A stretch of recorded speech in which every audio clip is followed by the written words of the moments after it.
Yo, How's it going, y'all? Welcome, chat. We've got Eobrea. Welcome to the stream. And Draconic. Good to have you both. We are here with the third Prove Your Skill. First of all, I have to check if my music's playing. Looks like my music's playing. Good. I think when I updated Windows, it messed up my Streamlabs, or no, my Stream Deck macros, so it wasn't playing my music, but we should be good now. But yeah, welcome. This is the third PYS of the Blitz Diamond Cup on North America. We've had the first two conclude already. We streamed the first two, and this is the third out of four. It's a PYS qualification system where you earn points based on your performance every day, and the top 8 teams at the end with the highest points will get into the professionals round robin, and then the next 8 will go to challengers and so on. So I will go ahead and show the leaderboard real quick. Here it is. We have Joker in first place. Joker and Origin are the only two teams that have been flawless this whole time around, winning both PYS 1 and PYS 2 both days. There's been a few upsets here and there with Oblivion, Apex, NA. Actually, those three teams specifically have been kind of upsetting each other a little bit. Oblivion is in third at the moment with 14,450. Apex in fourth with 13,683. NA is in fifth with 13,533, and then a 1,000 point difference to sixth with Rejects with 12,533. And looks like there's a few teams in the running with around 12,300 to 500 points. We have Rejects, 1150A, all pretty close to each other. Joker and Origin are pretty safe as long as they don't completely choke. They're doing pretty good. I'll show the amount of points it takes to that everyone earns each day as well. But so right now, 8th place is 12,298. If we go look at 9th place, 12,011. So Evany is pretty close, only 300 points behind. That's just like basically one placement's worth of points. ITI is a good ways behind, another 500 points behind that. So they're about 800 points out of top 8 at the moment. But really, 800 points isn't that much, but there's a little bit of a drop there. VGN 10.6, Reggie 9.8. So really, I am expecting top 8 to be any of the top 11 teams right now. I'd say Evany, ITI, and VGN still have a chance, but of course it's going to be difficult. The teams above them are going to be hard to pass, but it's entirely possible. I would say all the rest of these teams having sub 10k when top 8 is at the moment over 12k, going to be pretty difficult, but definitely doable. Welcome to Bobby and Nambu and Meep in the chat. Welcome all of you. Real quick to show the scoring, why I think it's possible for teams to make it up in the later PYSs is because there's a pretty big difference in points now versus earlier. Like 4,600 points today for winning because it's PYS 3 day 2. 4,600 points getting first today is worth more points than the entirety of PYS 1. So this is going to matter a lot more than the old PYSs. We're starting to get to the point where if you're not winning your group, you're probably falling down the leaderboard. So you have to be pretty careful. The next day, PYS 4 day 1, is going to be very important for teams to not mess up. So that'll be a big gap because gaining 4,000 points on the second place, or the second place team in your group is pretty massive. So this is how the points are looking. I saw there were some conversations in the Discord server about some PYS is giving additional cups, but I think that was just the EU server. I did the math so far, and everything seems to be following correctly up until PYS 3 day 1. So I would assume that means that the rest of them are going to be normal, but I guess I don't know 100%. I think it's EU that's going to be different. But I think they always had different numbers entirely. I just don't know what they are. I don't have them on me. But yeah, so that is where we're at right now. I'll pull up the leaderboard again really quickly. This is our top 8. And I guess I also forgot to pull up the brackets for today. I thought I did that, but I guess I accidentally closed the tab. We're going to get our invite in just a second, so you'll see who we're watching anyway. But I will go ahead and pop up Prove Your Skill 3. Looks like I'm the only person streaming today. We want brackets. And this website always takes forever to load. Read the chat in the meantime. MP Boy, welcome to the stream. Is World of Tanks Blitz gonna get tier 11s too? At the moment, I don't think there's plans to, but it's entirely possible. I don't know. Maybe Reforge will open that up. But as far as I'm aware, no. What's up, Voller? You're early. Welcome to the stream, Voller. LeBron and Breeze. How's it going? Good to see y'all. Things are good. I'm actually really tired today, guys. I've been out all day. Or I guess all afternoon, I should say. I was home in the morning, but then out all afternoon, and I got home not that long ago. I'm pretty tired, but we'll do our best today. Anyway, looking at the groups, there's 5 groups today. Rejects, THL, Origin, and Metro in Group 1. Group 2 is the one that we are going to be watching. Toma, 50A, 11, and 322. I'm not sure which match we're going to get, but it's one of the two, I guess. I will know actually right about now. Let me really quickly hide the screen, see which match I got, and ping my mod with it, because I just got my invite. It is Toma 50A. Cool. Alright, I pinged Draconic. Cool. Alright, sorry, we can go back to the brackets.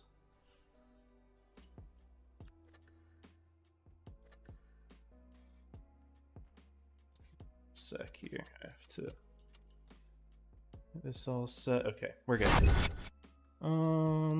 Nope, that's not what I wanted to show. That's my desktop. We are going here.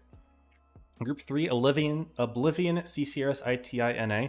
I actually think this is the most competitive group today. Only reason I'm not streaming is because I've already watched Oblivion twice. I want to give other groups a chance. I know I've already watched 11, but in every group I pick, there's a team that I've already watched, unless I want to watch the Origin group, which I think is going to get swept, or the Joker group, which I think is going to get swept, probably. So, Group 4 would have been Evany, 404, Apex, and VGN. I've already watched Apex, so I don't really want to repeat. And I know I have to... And also, I think Apex has probably got the advantage in this group. Although, again, last time I said that, I had to eat my words there a little bit. But anyway, we are watching Group 2, even though I think Group 3 is going to be pretty competitive. But yeah, so we can go ahead and go in game now. And actually, right about now, we can join the room. So I didn't update the logos. Let's see. So 50A. Toma. We'll go ahead and join the room. Get this overlay going. And I got it wrong. It's the other way around. I'm a dummy. Toma 50A. There we go. Well, looks like we are going to be on Wintermel for the first set here. Didn't check the maps ahead of time. I don't usually do that. I always forget. It's fine. Doesn't really matter too much. But haven't seen either of these teams play yet this season. I believe Toma has a... Do they have a previous top 8? I don't remember 100%. I think they've gotten close. I think they choked a top 8. I think that's what happened. I think they choked a top 8. But I don't think they have one. I think that was recent. I don't know. In my mind, they got close, but I don't think they've made one. I think they like fell out last day or something. I don't know. I'm looking at my history and I can't see a top 8 from them. So all good. They're a solid team though, from what I have seen in the past. And I guess I can go ahead over the rosters really quickly. We have Pokeyo, Detoxic, Danger, Daishin, Daikichi, Xanthic, former Apex member, Emperor Shao Kahn, Not Skilled Just Lucky, Trap Gamer, and Arturo. So this is your Toma team. And 50A, solid LATAM team. They've got a few. They've got one Apex member, actually two.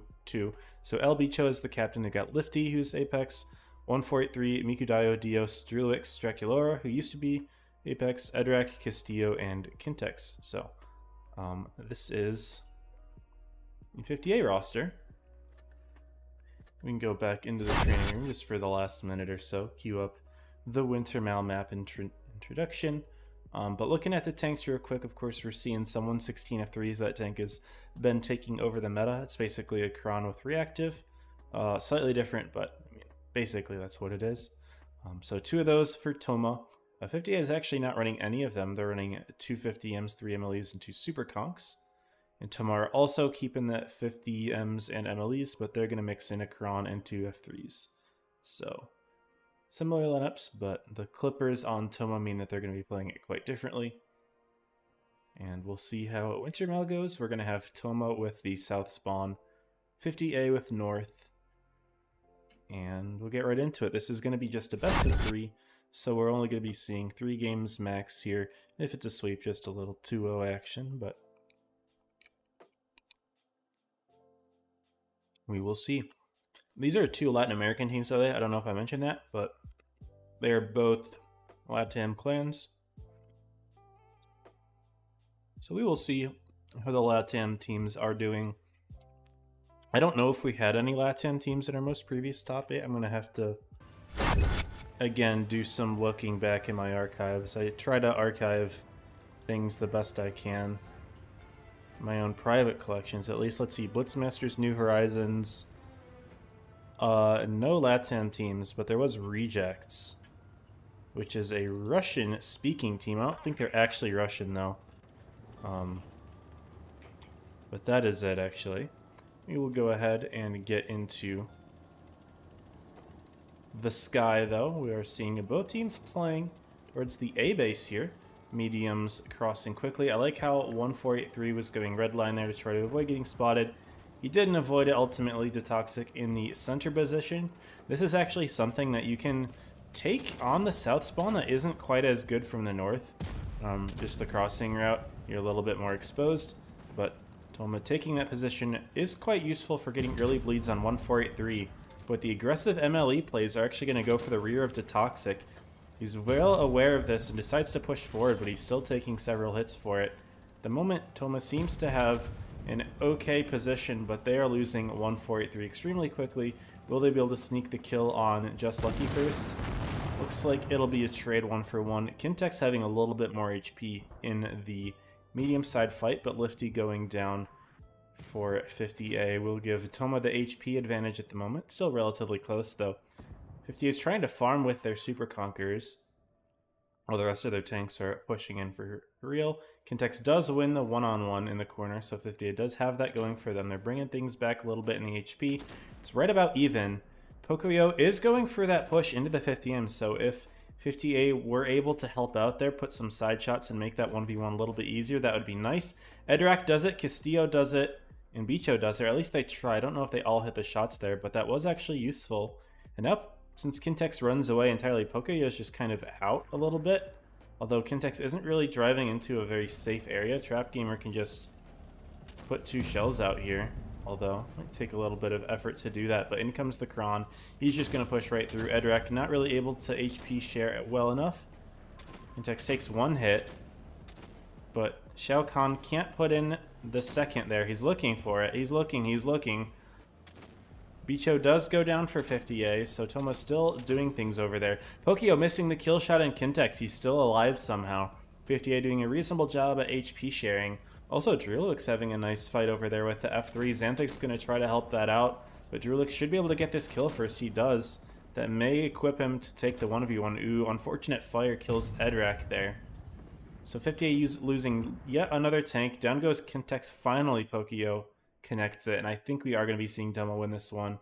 They were up a tank for most of the end game here, and although 50A was bringing it back, Toma got a little bit sloppy with their execution of getting those final kills. They ended up getting it just with the extra tanks that they have, and they will take game 1 momentarily here. There we go. 4 tanks remaining. HP pretty low, though. It did get down to the wire a little bit, but Toma having a little bit of a better end game there.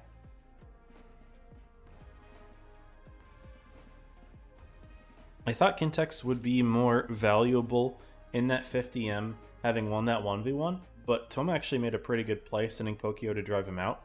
Even though he wasn't able to like isolate him and just deal a bunch of damage, just putting him into a much worse position did give them the upper hand over 50A there in the end game, because they kind of made the tank, like, even though Toma or 50A still had the tank alive, it wasn't really effective because all he was doing was hiding and other teammates were covering him, which didn't really do a whole lot for the 50M in the end. But that's how it is. Their Battle Pass giveaway here. I am not running any Battle Pass giveaways at the moment, Maurice. What's up, bud? Welcome to the stream. Heard someone say some things are coming to Blitz. I mean, I can't confirm anything. No one can confirm anything, but I'm not aware of any tier 11 stuff. There'll be awards from the portal for top 4. Yeah, I don't know if top 8 will have it or not. Top 4 should. Top 8, I don't know, but I would imagine top 8 will. It usually does. What's up, Badir? Welcome to the stream.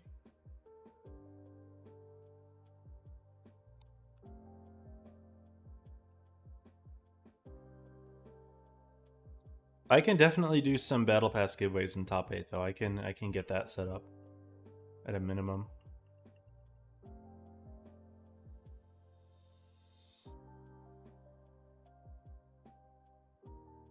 But anyway, focusing back on the game here, Toma is keeping the F3s.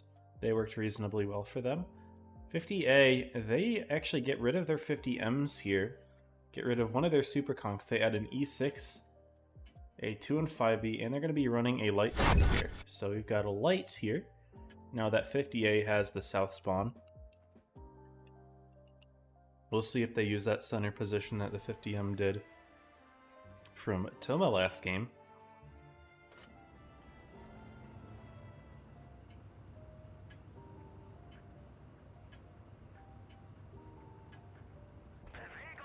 As we take to this guy here. 1483 is going towards A, but he might just stop at the nearby bush. He is going center. Okay, fair enough.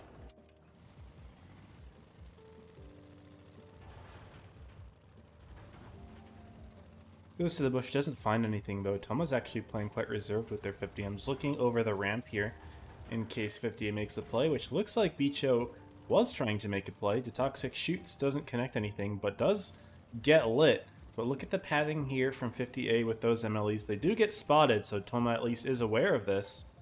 That could have been a sneaky little pathing to catch those 50Ms off guard. They bail though. Good quick rotation from them. Castillo Ederac might still be able to sneak in damage. Detoxic driving over that hill, but it wasn't quite peeked out enough for that to happen. Pokio almost grabbing the B base would have given a very nice cap lead to Toma, but Drulovic's in a good position for reset as well as Bicho. Pokio still trying to grab it, but it looks like Toma's just going to shove right into Drulovic, and he's not too well protected at the moment. He's going to go down quickly. Bicho Lifty, it's going to take them a while to get into the fight. They put shots into Xanthic. He's taking a beating here, but he's got the reactive, and that's what the M4 is for. It's for taking those hits.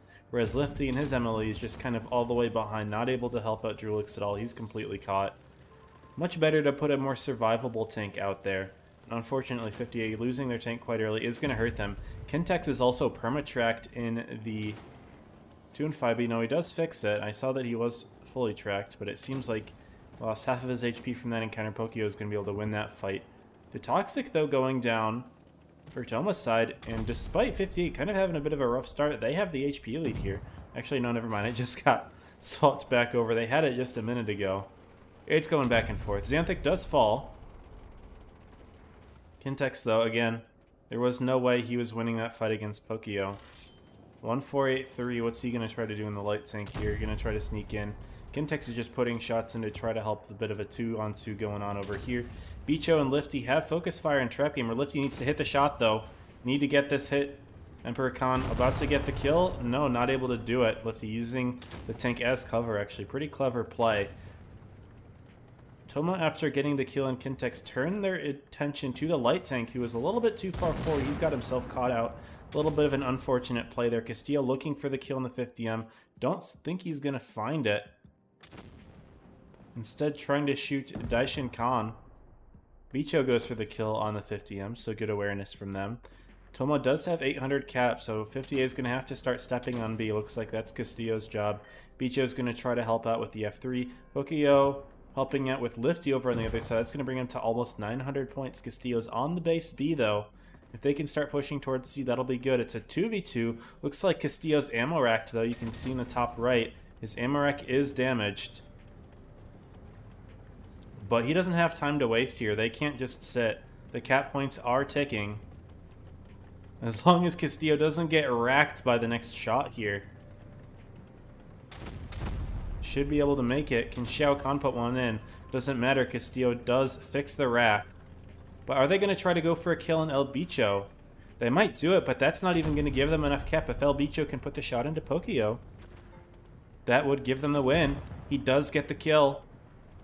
And now Bicho can just try to hide away from Shao Kahn. And he's trying to grab the B base, but it's not going to be enough. 50A has double bases, and they're ahead on the cap, so Toma's going to need to get this kill. And he actually gets off of B as well. Yeah, this is going to be a 50A win.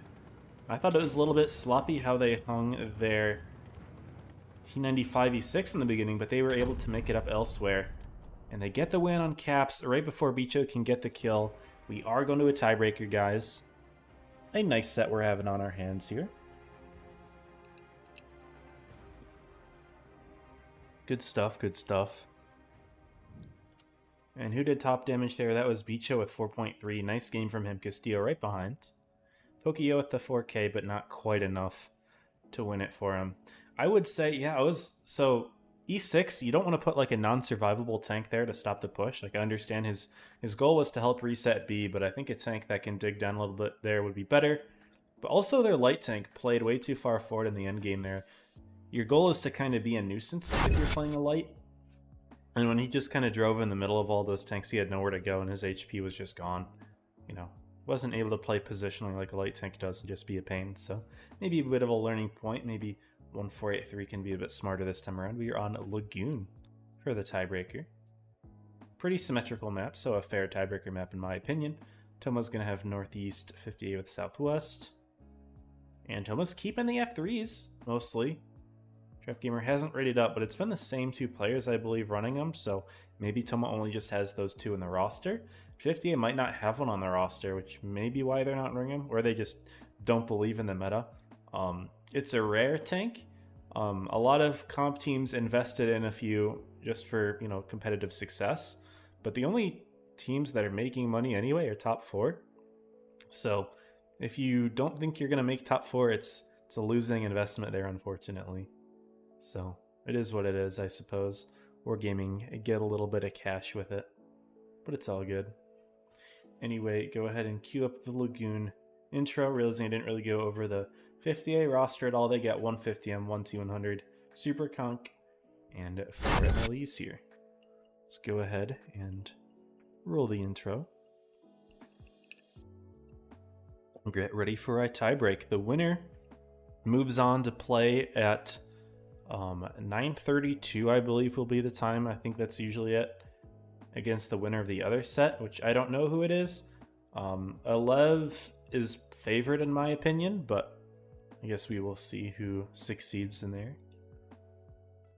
soon. For now, though, we'll focus on our game here. Try to fly to the center real quick here. See where everyone is playing.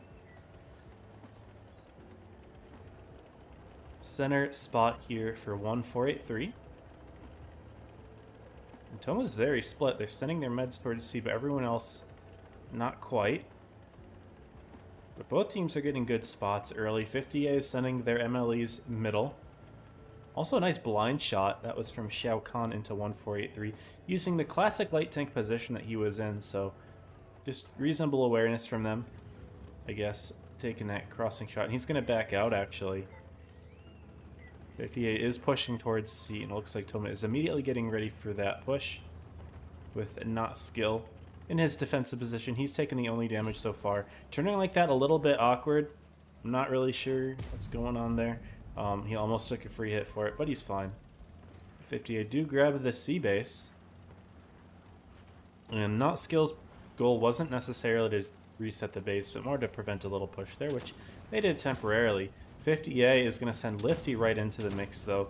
Trying to focus down the 50M, I like the idea of focusing down the mediums, as, you know, you want to take out the high DPM guns first, but they kind of threw away their MLE for nothing there. It was a little bit awkward, because Kintex, Edrak, Bicho, Castillo, they didn't quite join the fight until much later, until after they had already lost Lifty. Now Kintex is quite low. Doma's got excellent focus fire this game, and Not Skill is going to pick up the kill. He's got a very good angle going on there. And things are looking very good for Toma in this brawl. Xanthic trying to get himself out of the fight. Looks like Daishin Khan doing alright over there. And this is just going to be straight up almost a 7-0 here, guys. For game 1 being somewhat close and game 2 being very close, I was hoping for an entertaining tiebreaker, but 58 just kind of hung a tank early. Sent Lifty to die before the counter push from the C side. And they're just going to lose everyone. They were able to get a couple kills here, but unfortunately this one not being particularly close. Drulix, Castillo going to do what they can to pick up one more kill. They get it, but there's too much HP for 2 guns to chew through here in the end game. Too much armor. E100's going to put in a nice juicer for an HE shell. And Drulix, last alive. Won't last much longer here. Good try from 50A, but yeah, unfortunately some bad timing in their execution there is going to prevent them from winning the set. Will the Toxic try to sneak a second HE in? No, he's just going to go for an AP. Fair enough. And that's that. Tomo with a good 2-1 dub, taking a tiebreaker on Lagoon. If not tier 11s, I wonder if it's gun marks. I mean, I wouldn't be able to confirm if I heard anything, but I'm not aware of any tier 11 stuff. I don't know what it could be. I got an invite right away. This is not what I expected. Okay. I'm gonna go to my chatting scene and see what I got invited to. I was not expecting the invite. We got, oh, okay, interesting. So Draconic, I mean, I'll ping you about this. 11 won their set against 322, but I got the invite to 322 50A for some reason. I've never gotten a loser's side invite before. That's strange. I guess we'll see how that goes. But wasn't expecting it. But I'll ping.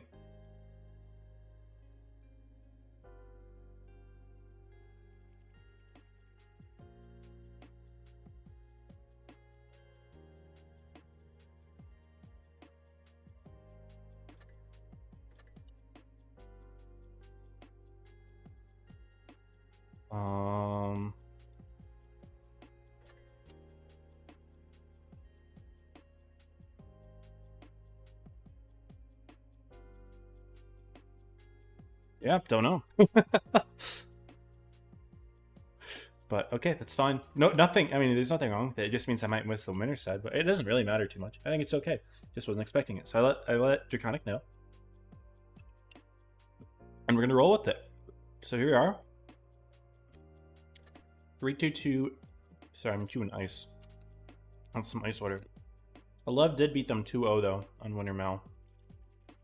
They have had an undefeated PYS so far. So they're looking quite nice. Real quick, I would like to show the 322 roster because this will be my first time showcasing them.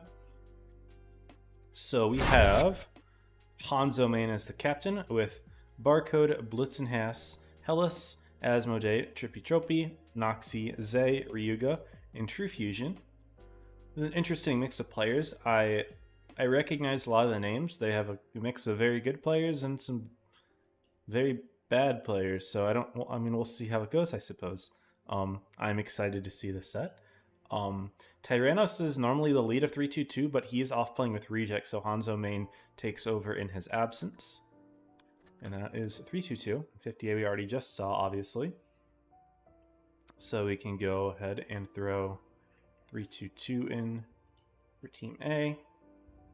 And get the training, and there we are, 322 50A. So the loser of this set is eliminated. Normally we're used to getting the invite for the upper bracket set, which doesn't start for another, I guess 14 minutes or so. So normally we just have some intermission, but it seems like we're just going all straight games. I wonder if I'm going to get the winner's side finals invite still, and that just means I get to cover all 5 sets. But I don't know if this one will end before that one's ready, so I don't know. But we'll play it by ear. Nothing wrong with it. I just need to hope that I get invites for the losers, finals, and grands. Those are the sets that matter. So as long as I get those invites, we should be okay. I'm not going to complain. Plus, I guess this is a good way of ensuring that I get to watch all 4 teams. Because sometimes there's the chance that, you know, if I watch the upper bracket finals, and then the team that lost to the team I didn't watch, and then they lose their second game, I just don't get to see them. Like it happened in PYS number 1. I didn't get to watch Rose at all, I believe, on one of the days. I think it was Rose in PYS 1. I just didn't get to watch them, even though they were in the group. That just happens. It's relatively common. But it's like a 50-50, you know. But this way basically guarantees I get to watch all 4 teams, because I've seen 50A, I've seen Toma, and I've seen 322 after this, and Alev's in the upper bracket, so I shouldn't miss them in theory. So, cool. Redoing the poll started too early. All good. All good, all good.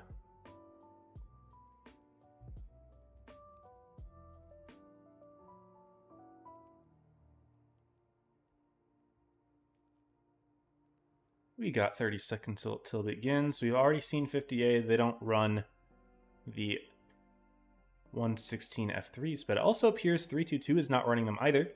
Although this is looking like a specialty strat to me. I doubt the 322 is just like anti-AMX and anti-F3, because the AMX is a staple tank at this point. It's been around for like, what, over a year at this point, so there's no way that the theme just hasn't adopted it yet. But I can understand not adopting the 116 F3. That's very understandable because they're very rare. And the only time they were really given it was super expensive, so. As far as I'm aware, at least. Well, since they got buffed, I should say. I think before it got buffed, there were opportunities to get it, but no one cared about the tank. And it wasn't, like, I don't know. It wasn't worth it. We're seeing blind fires. Ryuga takes one. Takes the first hit here. This is one of the maps where you can just blind fire in the opening. Ooh, Blitzen has taking one as well. To Drillowix, Draculora, Kintex are the ones who shot. We'll see, I guess, who hit those, but good early shots. Double IS-4 crossing into C from 322. And Zay in the light tank also getting spotted early. Bicho in a pretty good position in his light tank. Getting lots of info for the team spotting. Blitzenhast, Barcode, Zay, both IS-4s. That's 5 tanks spotted. Only tanks that haven't been were Ryoga, who got blind fired, and Trippy Tropy, who was covering A. 322 still gets the cap lead, though, with their double IS-4. 50A a little bit slower with their E50M taking the A base. But 322 is already rotating right on out of the C cap. Zay gonna get into a nice spotting position. 322 does make contact with Dio, so 50A starting to aggress a little bit into 322 spawn, but he is gonna make contact, and we will see a sneaky shot put in from the 2 and 5B. I know 50 is starting to get blood a little bit more. Revenge for the blind fires in the opening. 58 is going to have to make a play at some point. See in the mini-map, they're pretty spread out at the moment, so it'll take some time for them to unify before doing that. It looks like they're still taking hits here. Dios needs to get himself down at some point. Zay getting spotted in the T100. I think he was the one who put the shot into Dios, so that means Dios is lit for 20 seconds, so he's got to chill out for a good amount of time before making another move. Looking over on the C area, Hell is still holding here. He's got shot into Drillowix, pushes forward a little bit. He can hit that, not quite. Accuracy, probably not perfect at that long range, so it's understandable to not hit all those shots. And he's saying in chat, this gun, bro. Yeah, getting a little bit trolled. I know Hellas has pretty good mechanics, so won't blame his aim for that.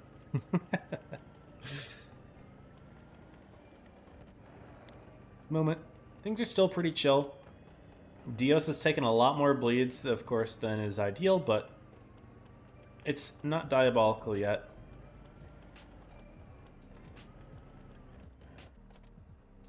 DA does need to get themselves together, though, if they want to make a counter push at some point, because they are down in the caps. Castillo kind of going a little bit early. He's taking bleeds. Hellas Blitzenhass. I believe he shot at Blitzenhass, not the other way around, but he can be looking. Yeah, 50 they need to get themselves together. That was kind of their weakness with the previous game that we saw on Lagoon. They didn't really push at the proper times, and it got tank killed early. And right now we're seeing Castillo push a little bit too early, and he just got blood for it, which is going to make the rest of the push a little bit harder because, you know, the M4s are the tanks to soak the hits, but when your tank's already down a quarter of its HP, it just makes the push that much weaker. But they're going to try to go for C here. It looks like that's the plan, either C or B. If they go for C, obviously 322 has all their tanks here. But even if they go for B, IS-4s can just crash right down on top of the B base. Riga and Barcode will be able to clean up as well in the 2 and 5B. But 58 is making the play. Draculaura is driving in very early. Finds Blitz and Haas. No crash in from 322 yet, although Hanzomain does get spotted. And what's 58's play here? They're starting to drive towards C. They find the IS-4. They're stepping B. Drulux is getting bled pretty hard in the middle, though the Super Conks are going to try to come in and help. But Drulux is getting bled hard. Hanzo should be able to put in a shot. Barcode should have the side of his turret as well. He does. Drulux will fall soon. Draculaura is still trying to grab the B base, but he's going low. Down goes Draculaura. The cap is now only even better for 322. We're at 935 points. Edrak trying to take C, but Ellis is still there. He's not going to be able to win that fight. It's a 1v2. Dios getting bled off of B, and we're just going to see a complete domination here from 322. HP difference is more than double at the moment. And 58 not even able to get a kill or step foot in either of those bases. Well, I guess they stepped foot, but they didn't get anything out of it. They just got completely punished. So very unfortunate push there from 58. Didn't quite work. 322 is very ready for it. They've got their tanks defending C nicely. Good information early. And yeah, really not a whole lot that 58 was able to do there. We'll move on to game 2. This one might also not be very close. I was surprised to see 322 as far down in the leaderboard as they are. I think they were like 11th or 12th. Or was it lower? They are, no, they're 16th. They only have 8,000 points. I don't know what happened to them. Maybe they missed a PYS entirely. 8,000 points is very low at this point. It's extremely low. They might have like missed out on a day 2 at some point, or maybe, I don't know what could have happened there. But like normally I expect 322 to be a pretty solid team, even without their normal caller Tyrannos. But it is what it is, though, I guess. We can maybe take a brief look at, not to shame the team, of course, but to see like where they went wrong. Looks like PYS won. They got 4th place on day 2. PYS 2. I can't tell, is this 3rd? Yeah, 3rd, I think. Yeah, so not amazing. It also looks like, did we get our invite to the other group? Okay. Like, we could go there. Maybe this game will be quick enough. I don't know. I think it makes sense to just finish this set, right? And then we can just join that other one later. It's fine.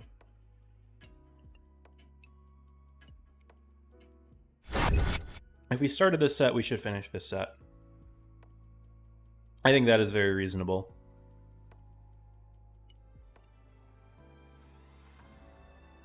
Other one is like, it's technically starting in the game starting in 4 minutes.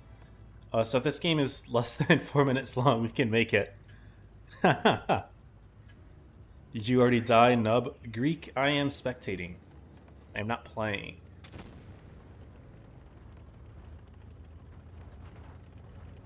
Triple 50M from 322, as well as families, and a Ho-Ri going to be backing them up.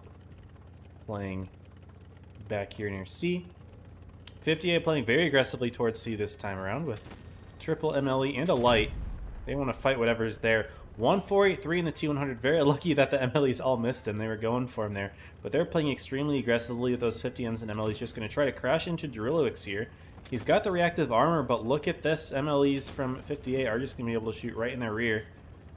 But they're going to lose the Super Kong pretty quick, though. What he's trying to do is just avoid getting HE'd too much, but still taking a lot of damage. Those 50Ms should kill him quite quickly. Although Barco taking a lot of damage in his possession. Also 1483 doing his best to kind of farm out a little bit. And even though Drulux falls, Hanzomain also getting taken out quite quickly for 322.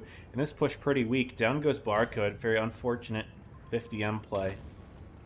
And also look at El Bicho. 2 T100s from 58 means one of them can just harass the Ho-Ri this entire time. And the Ho-Ri's just trying to fight elsewhere. But look at that El Bicho driving into Ryoga to mess his shot up. That was so smart, actually. I love that play. That was hilarious. And that worked out so well for them.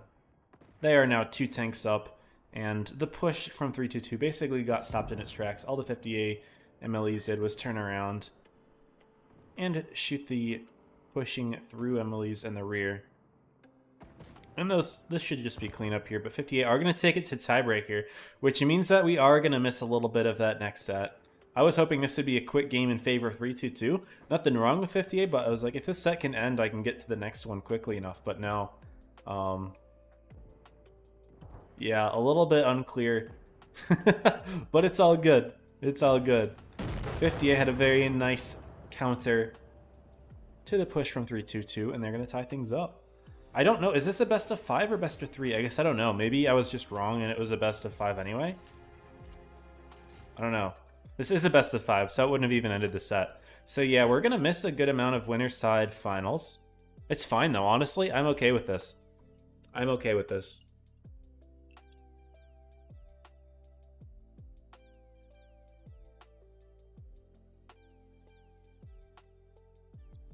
The set wouldn't have even ended anyway. Doesn't even matter.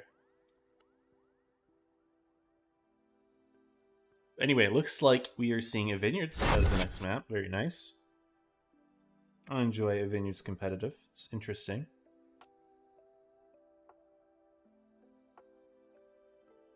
And we are seeing MLEs coming out. I mean, they came out already last game in 322, but looks like they might start picking them. Maybe not, though. F3, though. A couple F3s. So they do have the tank. They just didn't want to run them for Black Goldville for some reason. They had some specialty strats. One of them worked, other one. I like the idea, didn't quite, though. In 50A with very simple lineup of MLEs, 50Ms, and a light, but no, they do switch in a FV. Yeah, so 322 has plenty of on F116, so they're fine. They have 3 of them. Looked like they did a bunch of substitutions. Maybe it was just for the specific purposes of putting the F3s in. It's funny. But you gotta do what you gotta do. 25 seconds left.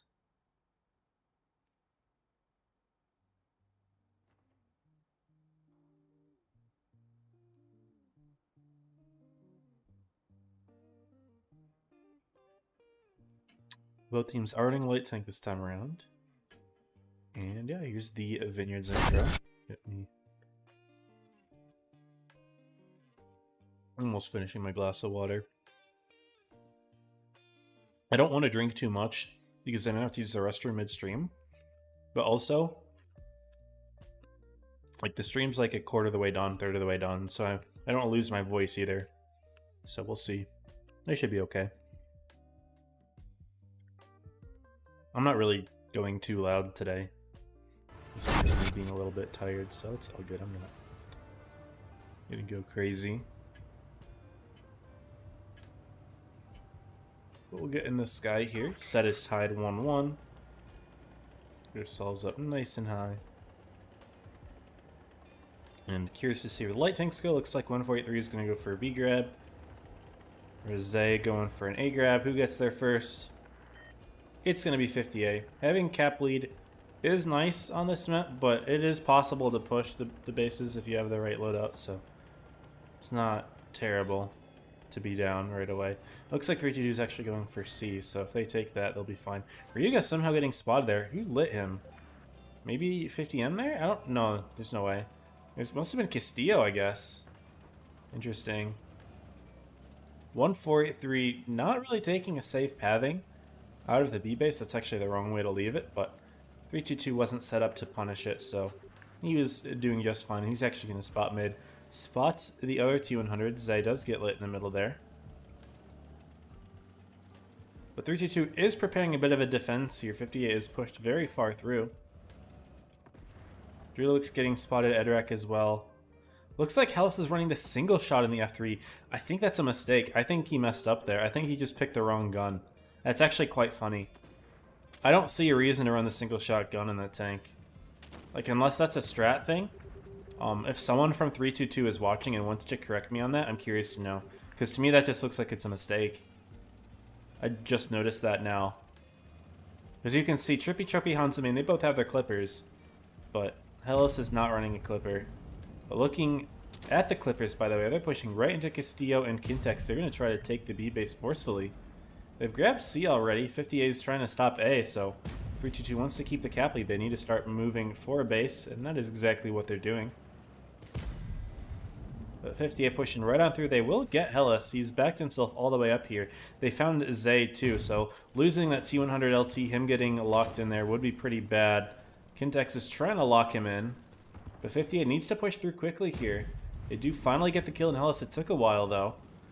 They lose Castillo. The rest of 50 is backed out reasonably well, though. 1483 still alive. And again, Zay is pretty stuck there. He's going to try to put in a few more shots before going down. Lifty's not even looking for it for some reason. I guess he just trusts the rest of his team to get it, but Bicho missing his shot. Why is Lifty not looking? It's Kintex who gets the kill. That's fine. Ryuga finds Drulewix. That should be a quick kill. 1483 is still floating around in his light tank. Ryuga picks it up. Very nice. HP slight advantage 322, not major. Tanks are even at the moment. Well, Elbicho's grabbing the C base. So that's a 50M not doing a whole lot for the fight, and the T100 not doing a whole lot for the fight either, whereas 322 has all 5 of their tanks engaged. They kill Lifty. Edrak has kind of gotten himself surrounded by Trippy, Tropy, and Blitzenhass. He's going to load his second shot in the clip and should be able to get this kill very quickly. Actually, the fire makes it so he only needs one shot for it. 1483 peeking at a terrible position there. Only thing 50A has for them is triple caps, but Ryuga looks like he's about to stop the A base. Blitzenhass just needs to protect himself from dying, and Bicho's running away from the F3. He's going to take one hit. That track actually kind of turned him the wrong way, so now he's in an awkward position. Trippy Tropy, will he get the kill? No. Kintex does pick up his kill, though. Ryuga stops A, Trippy stopping C. I don't see how 50A can win this one. Kintex trying to shoot Hanzo main, but now Ryuga just drives right into him. What a ram. Hanzo picks up the kill, and that should be a game for 322. Trippy with a little bit of a slow reaction there, but just wanted to maybe take it slow, take it easy, and make sure the shot connects, which it does. So 322 is up at the moment. How's it going, Slick? Hope you're doing well. Welcome to the stream. Nambu tried out for 322 to make it. Oh, that's all good. Better luck next time, man.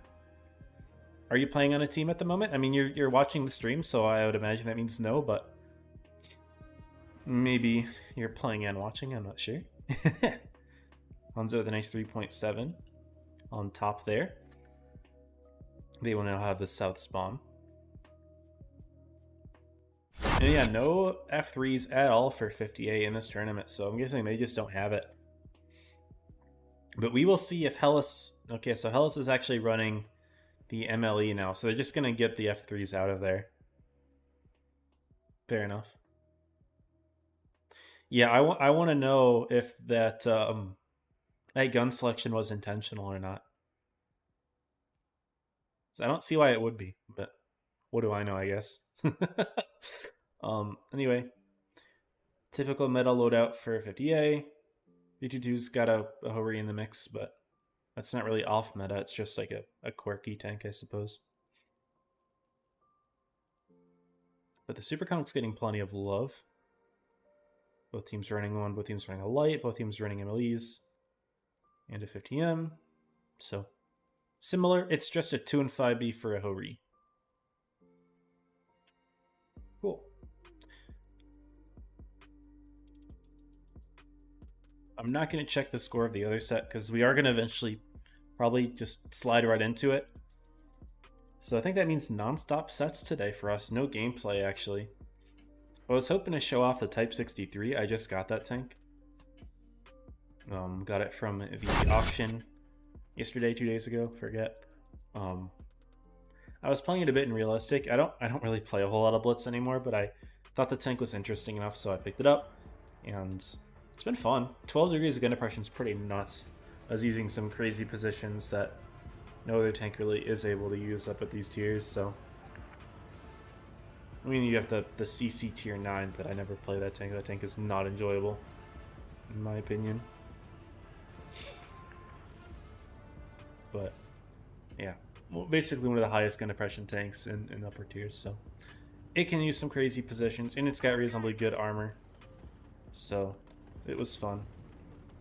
Farmed a bit. did some crazy things, but I'm not going to be playing that in the stream, I believe. It seems. Like Zay stepping right into B, he's going to get there first. So both times it's the B base getting there. 1483 though, getting blind fired. So even though 322 already had the cap lead, it was a really good on the move shot from Ryugen. It was a pretty good roll too, wasn't it? Well, I don't know. I didn't see what the number was there. I wasn't paying attention. Is Hanzo going to get a blind fire too? 143, you are not capping the base correctly. I will have to say that. You can cap just fine if you're behind that house. And I'm sure, yes, he was going for spotting, but once you get hit, like, you got to just back out. He almost took a hit there from Hanzo. If Hanzo pulled the trigger, definitely could have connected, but it's fine, I guess. We'll go back out to the sky. 322 is going to be taking plenty of map positioning. South spawn kind of affords the ability to just play low ground for a while out here, although there's plenty of counterplay from the north side. And 143, was that a blind fire? I didn't see if one was lit there. But he's just absolutely bleeding. That is not what we want to do in a light tank. That's the worst thing that can happen, is getting blood early game. Because having HP in the end game is so valuable in a light tank, because you just dictate the speed of the battle. But with a light, you can be more confident late game with HP. And also winning 1v1s against the enemy light. So now Zay has a big advantage if he wants to try to catch a 1483. And 322 is taking a lot of hits here. They're trying to go for some sort of push, but Hellas took a lot of damage. Drulux is in a good position to farm. I wouldn't even call that a good position, because 322 could absolutely just kill that, but for some reason, Hellas and Trippy Tropy are insistent on stepping A. If they just turn their attention to Drulux, which it looks like they're doing now, yeah, this is much better. Hanzo's going to be able to put in a big shot. Barcode should get the kill. Or Zay, I guess, yeah, low roll, so that's fair enough. But they took way too much damage for that. They should have done that way earlier. But at least they have the kill now. Ooh, low HE roll means Trippy Tropy stays alive in A for a little bit longer. Edorak gets the kill. But Zay is hunting down 1483. That's kind of what I was talking about with the whole light tank 1v1. He can just hunt the tank down entirely now. 143 is a one-tap, so he's just going to try to kite as long as he can. Zay is getting blood a little bit. But 143 is just running and running and running. Can he cross, though? Castillo's going to try to prevent it. Yeah, so the rest of 50A was able to cover it nicely, but still, the fact that he has to play so timid is pretty crazy. 322 finally gets A, killing Lifty. They'll find Kintex as well. Bicho's grabbing B, so Cap is still looking good for 58, but the HP is starting to drop. And they're down a tank as well. And their light's a one-shot, so yeah, things just not looking too good for 58 here. This should be a 3-2-2 victory to close out the set. Yep, there we go. So good tries from 58. They definitely had good bleeds on 3-2-2 when they initially pushed, but they didn't have enough cover for Drulux there. He got picked off pretty quickly, and then the damage pretty much just fell off there for 50A. The caps are looking good for them, but that's about it. Bicho could get the kill here on Hellas, but even then I don't think that would be enough. Yeah, because they lose Castillo. They're going to lose one in the base. Yeah, it's Jover. Good tries from 50A. I should get this kill at least. Very nice. Zay's on 371, so a max roll will kill. But he's gonna pray that he doesn't get it, and it's like one try to shoot HE there. Yeah, that's never gonna go in the front. There we go.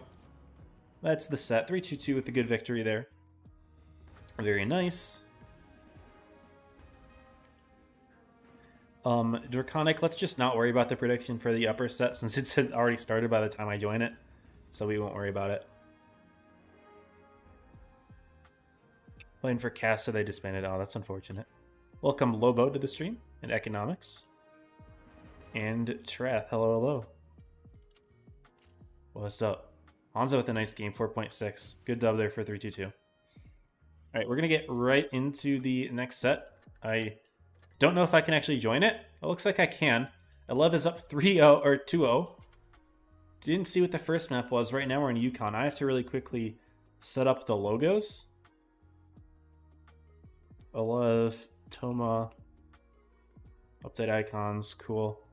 Alright, we can quickly look at how the set has gone so far. It's this one. So, Naval Frontier, no. Yeah, Naval Frontier for games 1 and 2. And now it's Yukon. Oh, I put the wrong thing, my bad. Yeah, Naval Frontier for games 1 and 2, and now Yukon is about to start. Here we go. There we go. Sorry about that. Yeah, Yukon for game 3. Alev might sweep them. I honestly wouldn't be surprised. Alev is a very strong team. They are top 8ing right now, and they have top 4'd in the past, granted with a completely different roster, but still. It is in their history. We'll see how they perform here, if they can sweep Toma, or if me joining gives them enough momentum to run it back. We'll see, I suppose. We will see. Let us know that kid played with them another 2 battles. Thanks to me on W. Here we go, guys. So we're a little bit late to this set, but it's all good. 50 M's from Toma, 2 of them with their light, 2 F3s. Alev has 2 F3s as well, 2 50 M's and a light. Very similar lineups, it's just actually an MLE for a 2 and 5B. But the 50 M's from Alev are actually going right into the D corner. So they grab the B base quickly with the light, but they are set up here to control D side. Toma's going to rotate out. Looks like they were pretty non-committal on this side, but they're just going to go grab A instead. And Ibrakidios is here to kind of defend that from afar. This is a pretty nice defensive position to take, where it's you have to cross a lot of ground if you want to push the tank, and there's plenty of opportunities for Alev to rotate back and support as needed. But Toma not wasting any time. I like how they made a quick decision to go grab A. However, Alev does grab D. They didn't have any tanks left to defend it, which makes sense to me. Alev, you know, they've got control of the corner, so why try to defend the D base at that point? You're just going to get yourself blood. But Alev grabs the base, even though Toma tried to triple A, wasn't enough to overtake them in cap lead anyway, because Alev already had grabbed B first. So cap lead Alev. Detoxic and Andy Brakidios do spot each other. Detoxic tried to peek out there, and he didn't quite connect the shot. I think it was a track damage there, it looks like. The moment rotations are happening, Toma is doing a good job at moving their tanks around a lot. Looks like I wreck forever. Driving a little bit forward, takes an early shot. Didn't get to look at that Alev roster, didn't have the time for it. It's all good. We did watch them in PYS 1, I believe.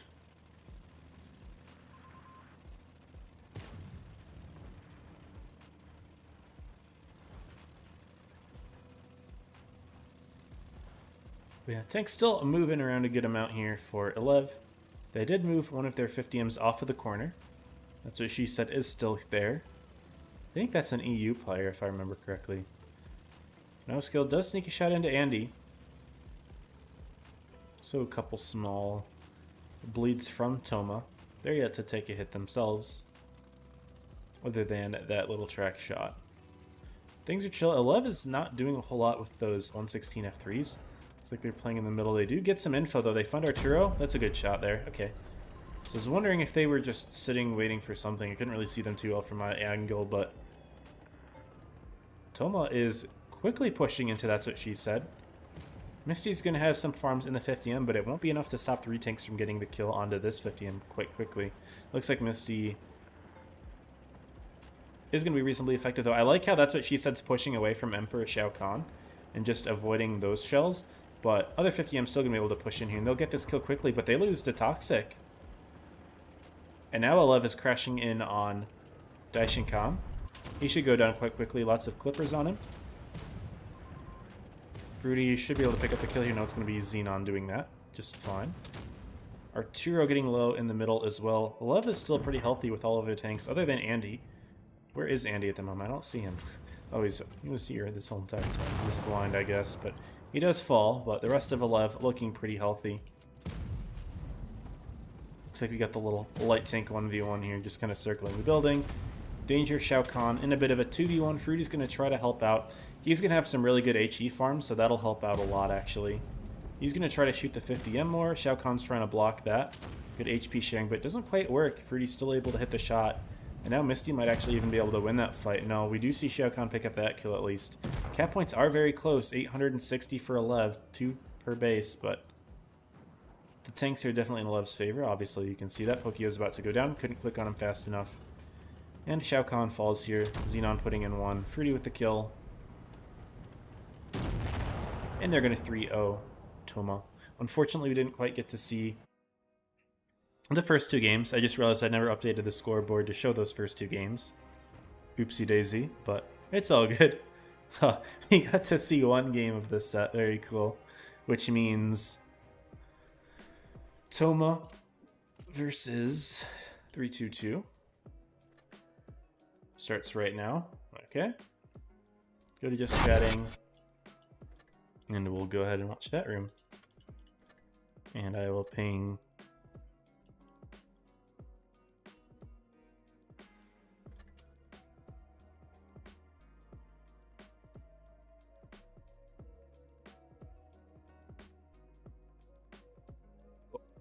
This is a pretty fast group, actually. This is faster than normal. It feels like it, at least. It's only 9:55. Hasn't even been an hour yet into the tournament. I think the stream might be a little bit longer than an hour at this point, but... yeah. Toma 322.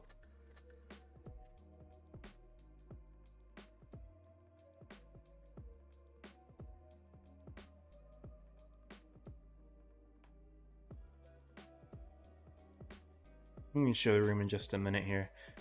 Desert Sands is going to be the map for the first 2 games. Then it's going to go to Canal and then Hellas as the map. So we might be able to see Hellas play on Hellas if it goes to a tiebreaker. That'd be crazy. Lol. But yeah, I'm excited to see Canal, but if this set's a sweep, we're not going to see both games. So let's hope it's not a sweep.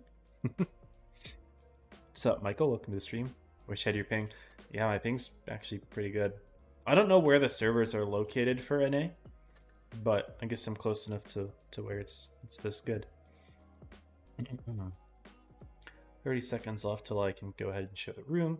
Looking at the lineups, they are interesting. I can't show the room quite yet because I need to wait for the 3 minutes of delay to prevent the teams from watching the stream and seeing the lineup a little bit early. Just to, you know, avoid counter strats and whatnot. But everyone is readied up. Oh, never mind, people are unready, but you guys can look. We've got lots of 50Ms on both sides, which I see very commonly in Desert Sands is pretty much all just meds at this point, which is kind of just what the meta has evolved into at this point. I've played in several scrims with Apex and with other teams, with BLM, who are now not playing anymore, but in general, just it's all been pretty much 50Ms and patent spam, maybe a 4202. Looks like 322 are going to back it up with a 2 and 5 being an E6 for some fast guns.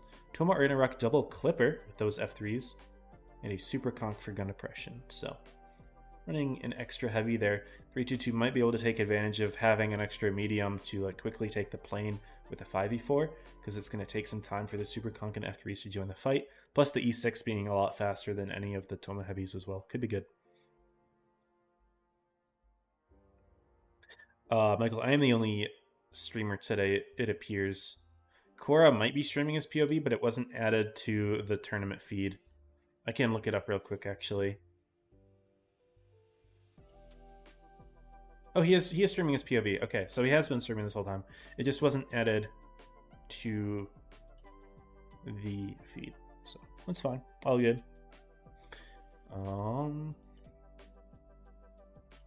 Continue to wait, I guess. Oop, didn't mean to do that. My fault.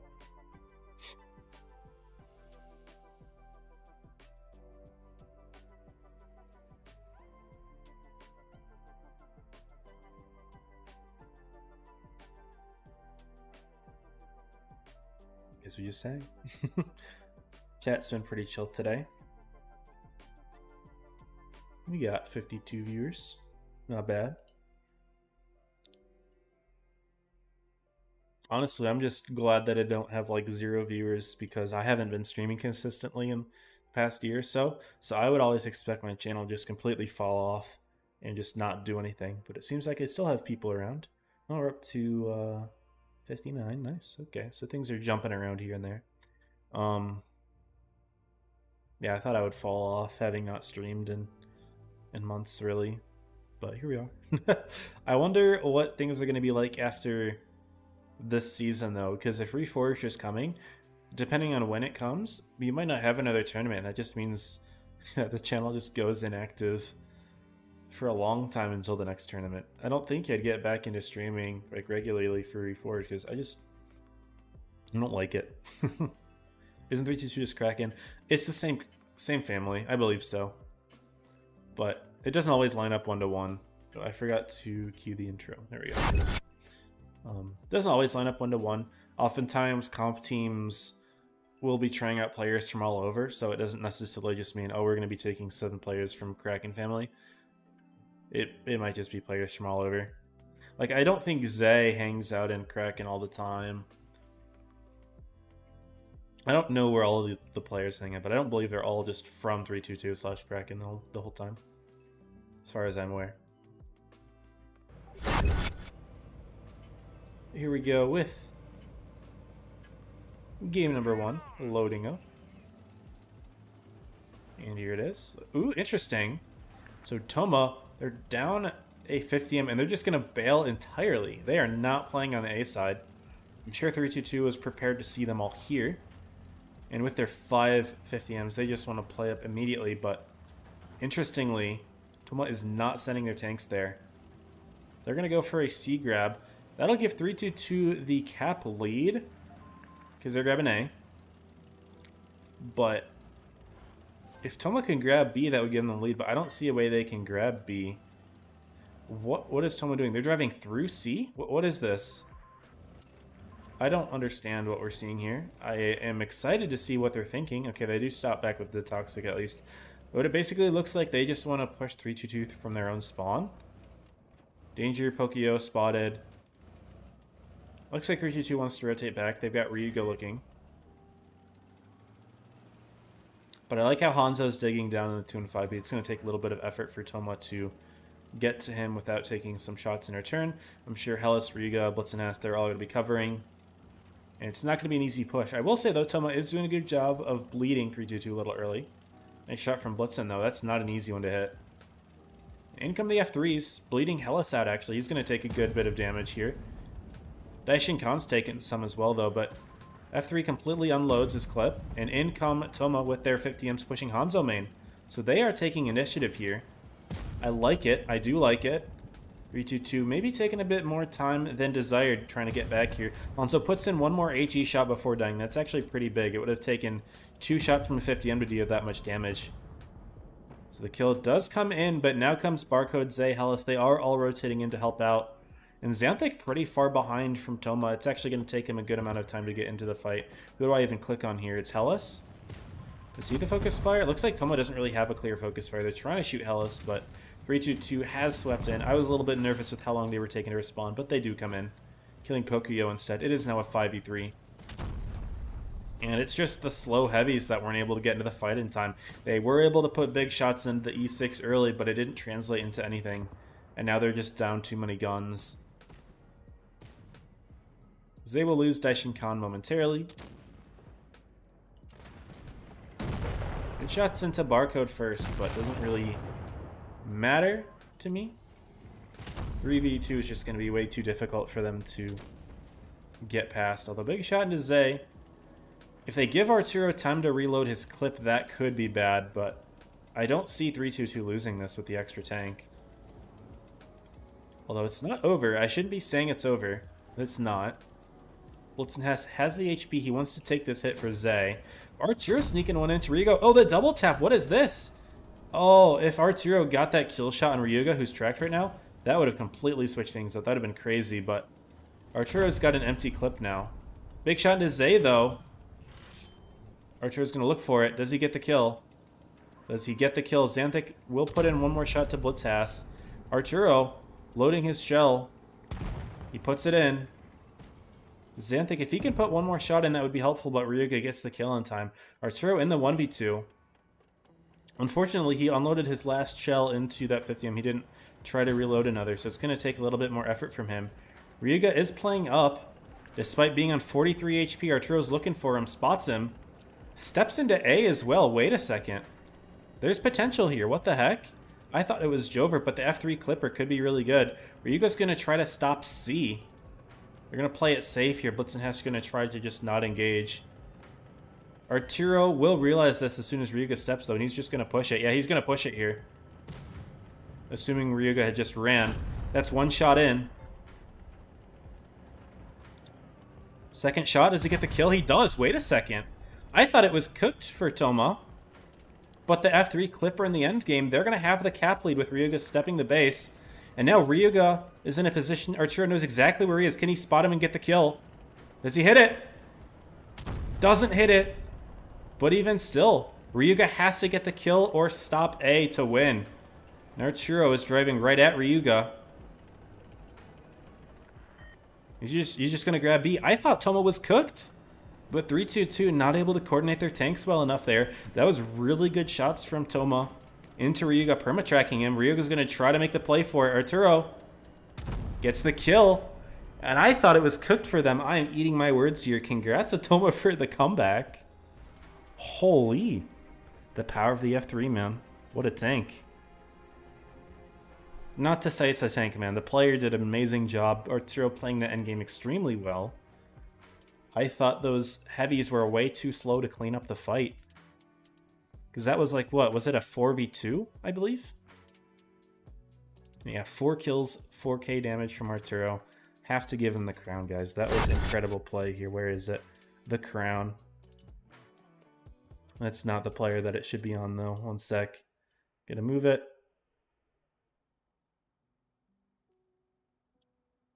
Wait a second. I already forgot who I'm supposed to give it to. I'm terrible. It was Arturo. My fault. My fault, Arturo. I'm the worst. There we go. That's good enough. Arturo with an amazing play there, winning them that game. Really good stuff. And we're seeing 3-2-2 down going into game 2. But it's still 50M spam. Don't think it was a strat issue for them. I think it was execution in the end game, because I thought their mid-game rotation was actually really good. Kind of abandoning the center and cleaning up their own spawn nicely. With the 50Ms, they just didn't execute in the end game. But 5 50Ms for 3-2-2. Toma also running the same thing. They're getting rid of their skunk and adding a Kronvon, so they're just going all in with the Clippers here. That's crazy. What's up, Yaha? What's up, Button? What's up, Harold? Tomates, yes. Alright, here we go, guys. 10 seconds till game 2.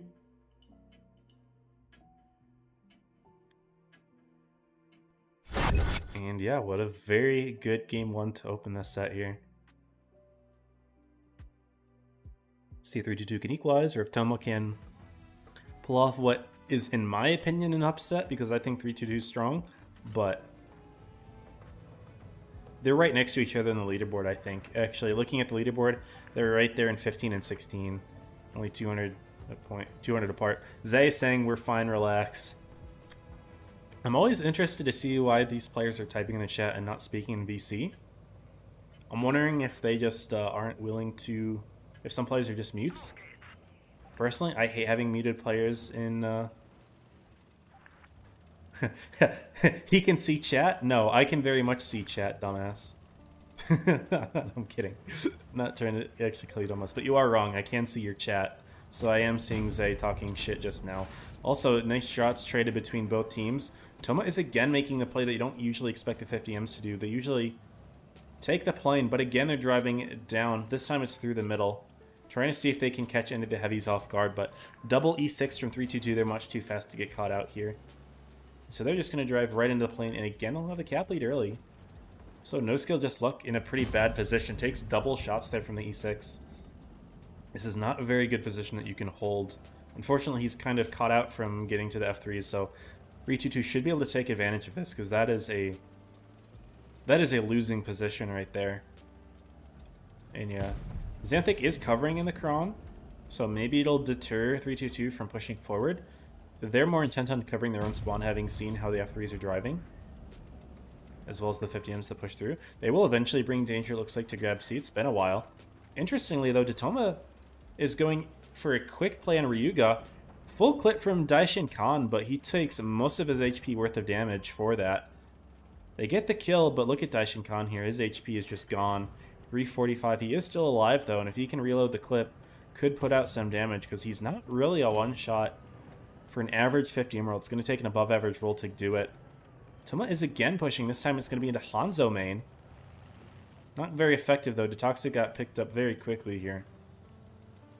Danger was covering, but probably took him a little bit of time to get here just because he was grabbing the B base. Yeah, he was too far back to do anything.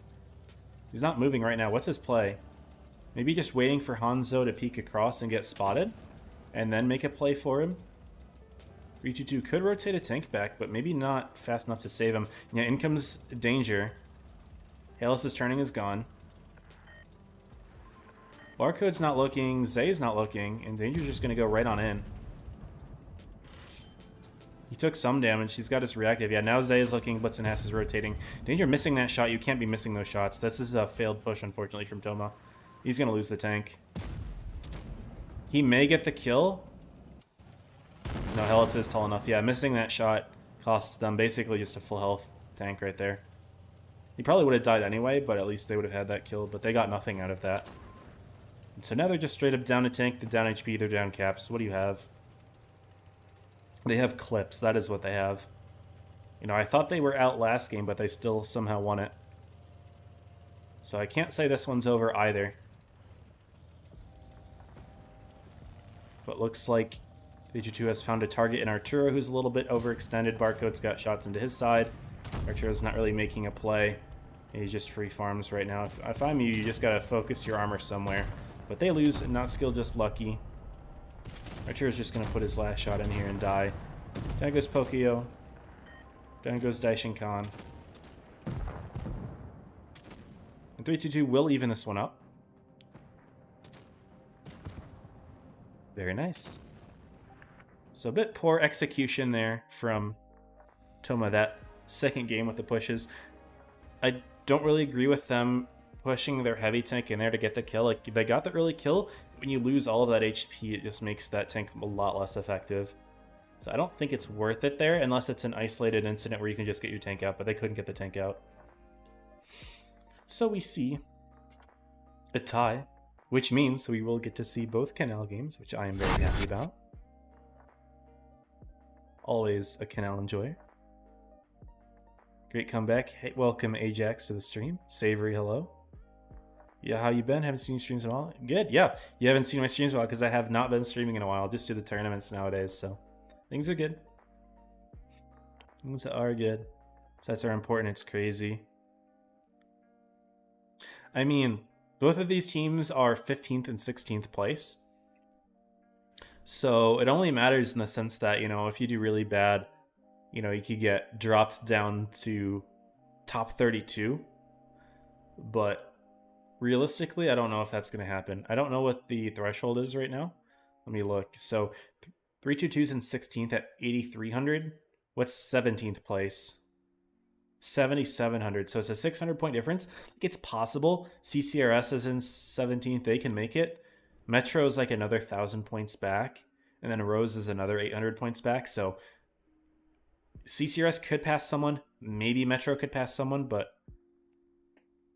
unlikely. Unlikely. Yeah. We're not going to worry about it. We're just going to focus on Canal, guys. I'm excited. We're seeing some interesting lineups here. Bat Chat, throwback to previous meta. 60TP, throwback to several metas ago. Talking like 4 or 5 years. Not that long. Maybe 3 or 4 years. 3 maybe? I don't know. I don't remember which meta. I think the 60TP was added in 22? It was either 21 or 22. It was near the early part of my streaming career, I believe. I think it was 22. I don't know, man. My memory's getting faded. Anyways, though, point is we're seeing some interesting tanks here. Not the most interesting tanks, but we are seeing a Hori on either team as well.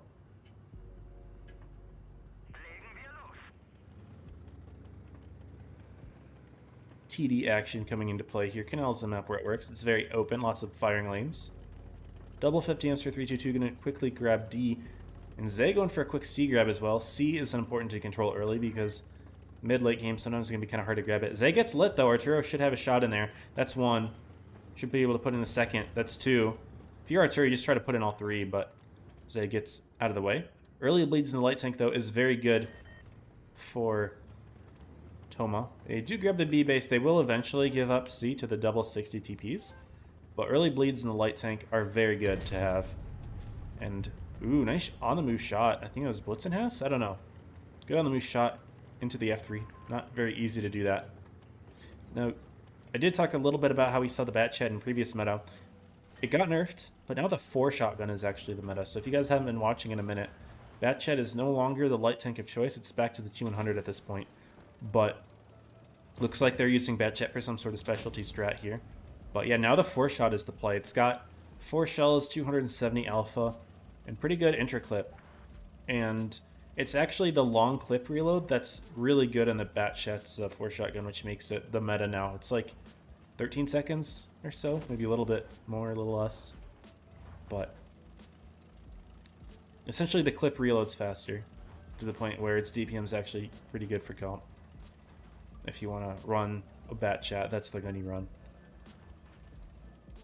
So 322 actually has the cap lead here going into the mid game for game 3 here. Canal, typically it's like A-B team has the cap lead and the CD team pushes. But here we're seeing Toma, despite losing the cap, still setting up extremely defensively. This is like, it's very strange seeing this position, because this is how you dig in when you have the lead, but they don't. So they need to make a play. But they're like all grouped up in the A corner with a spotting tank in each side. So it's like, what is this? I don't know. I don't know. They have to make a play, and it looks like they're bringing Arturo in. I think Not Skilled just took a blind shot in the Hori. There's no way he was spotted back here. He took a blind shot from someone. But good awareness from 322 then hitting it. Looking at the light tank here, Zay is getting into a sneaky little campy spot. Not going for a spotting position, like up where Ryuga's at, those bushes on this lane, those are used to kind of spot, but Zay, understandably, having this low HP, does not want to do that. Toma's starting to move forward. They're just inching, though. Like, they've got, what is that? Pocoyo's here with Arturo and Detoxic, so it looks like they want to try to step C. But look at this defense from 322. They've got plenty lined up. Nuxie gonna spot it. Hellas has shots. Hanzo Main actually has sneaky shots from here. This isn't a spot that typically gets used like mid-game, but like look at this. This is very well protected. Nothing is going to be grabbing C with Hanzo Main right here unless you can pressure his side, which Toma's not equipped to do. The Bat Chat's not in position to do that. So, sneaky spot from Hanzo will protect C very well for 322. The only way I could see this not working is if Toma somehow gets around the side, but it looks like they spot Hanzo, so they're going to try it now. Pokio takes the hit. And yeah, no, Danger is going to go around. Barcode should get the spots here. Yep, does get the spot, so at least Hanzo can be aware of the tank coming around his side, but Pokio took another hit from the Hori before that could even happen. 322 is trying to make plays towards B with Ryuga and Zay farming. And Toma's taking lots of hits, pushing into the corner here. But Zay gets spotted somehow. Detoxic spot Zay and lit them. He says bruh in the chat. Yeah, that was a bruh moment, because now you've lost the cap lead. Problem for Toma, though, they dug in pretty heavily here. Hanzo could try to get a kill on Arturo. So Toma's going to want to push through and get a kill on Barcode here. Also want to keep Pokio alive. But in comes Hanzo. Danger going to try to protect. Does Arturo have his reactive ready? Doesn't. But he takes the hit from Hanzo. Daishinkan needs to help out. He doesn't look this way. If Notskill can get the kill on Hanzo, that'd be good, but Danger's blocking it. Doesn't quite block it enough, though. Danger can get the kill here. That gives them the cap lead, and they take it. Toma sneaking that in the end game. I thought Hanzo getting the kill could have been really big there. I mean, his teammate did, but he helped it happen, but I was nervous as well because Daishinkan wasn't looking that way, but it's fine. Things worked out. They got the kill in the end. And 50M almost blocking a shot from the Hurry could have been really bad for Toma, because the points were right in the line there. But they win it. Xanthic with 2.6. Very nicely done. Yeah, that was a nice spot from Hanzo. I actually, I know that position. I know that there's the gap there, but I never thought to use of that as a defensive position.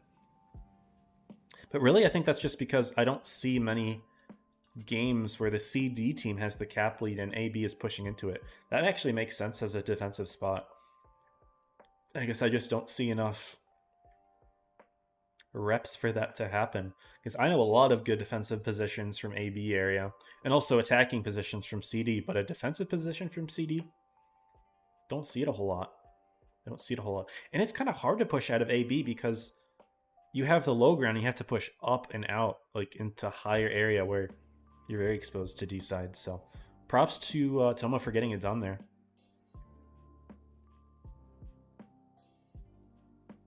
But yeah, here we go. Will Toma knock 3-2-2 out and make it back to Grands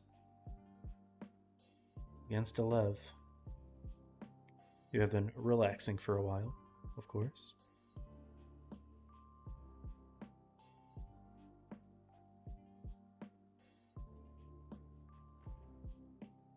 We are seeing double light and 4 50Ms from Toma in this strat here, so see what they're cooking from this side.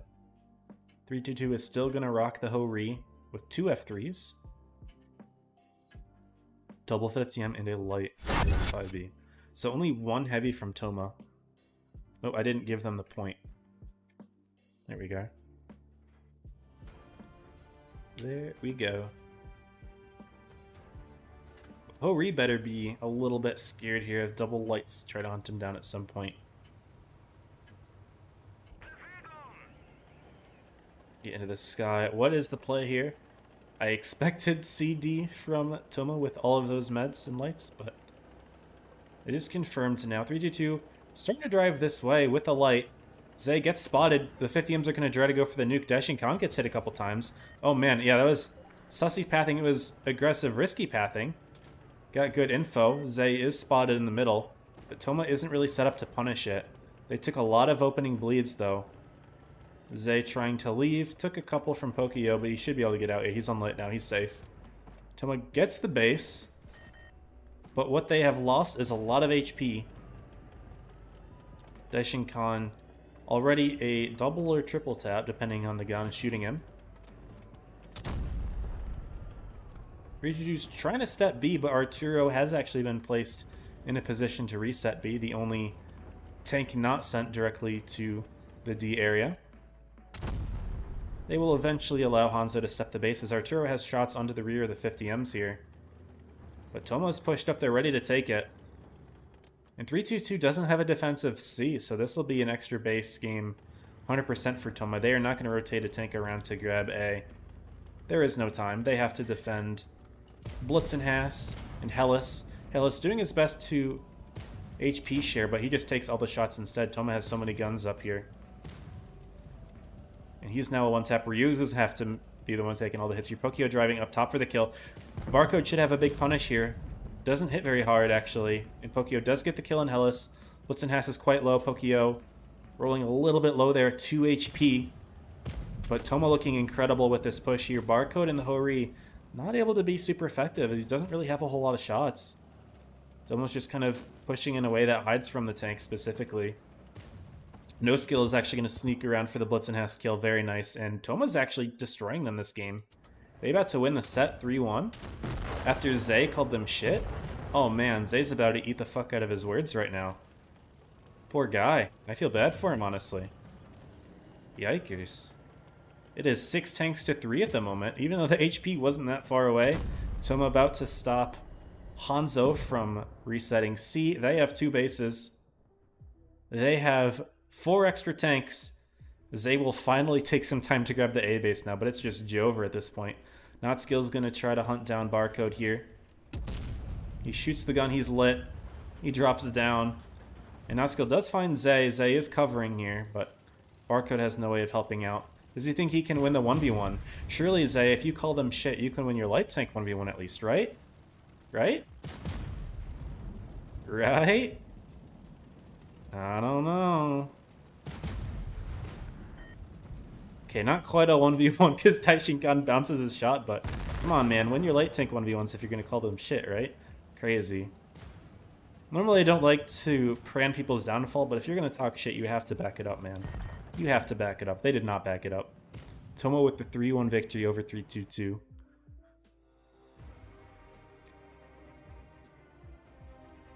And there you go, guys. Toma back into Grands against Alev. with a very clean Canal win there. Just a really solid push on D, pushing in such a way that they had plenty of shots, crossfires, all the way from the C side, I believe, with their MLE. And then pushing in a way that the Hori couldn't do anything. Yeah, bottom damage in a Hori. Unfortunate. They just were able to avoid the line of fire very well. So there you go, guys. Toma 3-1 over 3-2-2. And we can go to the chatting scene. So I can hide their room. We can get started with Grands, guys. It is Alev Toma. And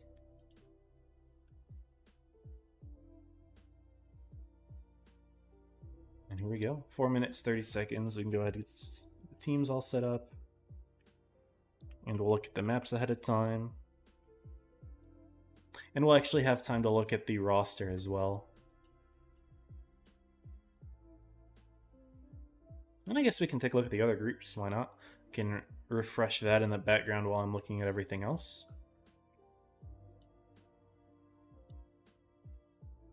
So, the Alev team, they have Misty, Goengo, that's what she said, Watachu, Fruitalicious, Quebec, Indy Brachidios, Mormonji, Xenon, and I guess Irek Forever. I don't really know how to pronounce that. Misty and Watachi were on the top 3 team that Alev put out once, but all the others are new. Let's see, has the tournament bracket updated? Yes, it has. Rejects are in grand finals against Origin after beating Metro. Obviously, we've seen this group. Oblivion beats NA. NA beats ITI 2-0 and then 3-0. Someone was telling me that ITI was better than NA, but we're not seeing it. And obviously, NA's had a very good tournament so far. In grand finals against Oblivion, Apex Evany. Evany actually dropped early to 404. Apex has been dropping games. They lost one of EG and they lost one to 404, so we'll see how this goes. In Group 5, Joker, they actually dropped one game to Reggie, who are now back in grands. So we'll see how it goes. Group 4 actually seems like it would have been a very interesting set to watch with the back and forths. And I thought this set would be super explosive, but it seems like it's sweeps. NA sweeping ITI, Oblivion sweeping NA, NA sweeping ITI again. Yeah, that's tough. Anyway, we can probably get the room now. I hope I don't exit into the room here. It's too early. Okay, we're good. And here we go. Alev Toma. Your predictions in for grands. Oh, I didn't look at the maps. I'm an idiot. I'm a buffoon. I guess I can click on any group for grands. It is Faust, Fort, Normandy. Cool. Because all the maps are the same across rooms, so Faust, Fort, Normandy. But the way that Alev's been playing today might just be Faust in one game of Fort. We'll see though. Toma might have it in them. Deserve for being toxic. Yeah, that's tough, man. That's tough. That is tough. It's alright, we get a little feisty with it. It's all good. Normally I don't do that, so it felt good kind of unleashing a little bit for once. Should I become a toxic tournament streamer, guys? Nah. Nah. It's more fun to encourage. Because I enjoy seeing teams improve from their mistakes and grow. Anyway, we can look at the lineups here. Pretty basic. 50 Ms for Toma, 2 MLEs, and 2 F3s. 11 not running any F3s. They got 5 MLEs, a light and a super conch, so no light for Toma. They haven't really been a crazy light tank team, though, so it's all good. It is all good.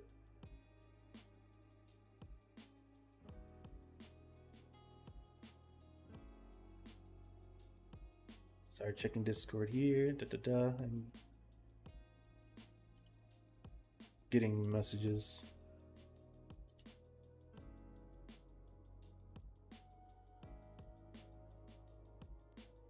Alright, we can ignore it, it's fine. So, Faust is the map, pretty symmetrical. Lev will have northwest, but Toma southeast, but overall the strats aren't terribly different, depending on what side you have. It's mostly the same. Faust is actually one of the most symmetrical maps there is. Like, even for all the symmetrical maps, usually there's some slight differences, you know, on either side with the buildings. And that is true for Faust, but like it's very, very little on Faust compared to other maps even. But we'll go ahead, roll the intro, and get started with game 1 of the set. Final set of PYS 3.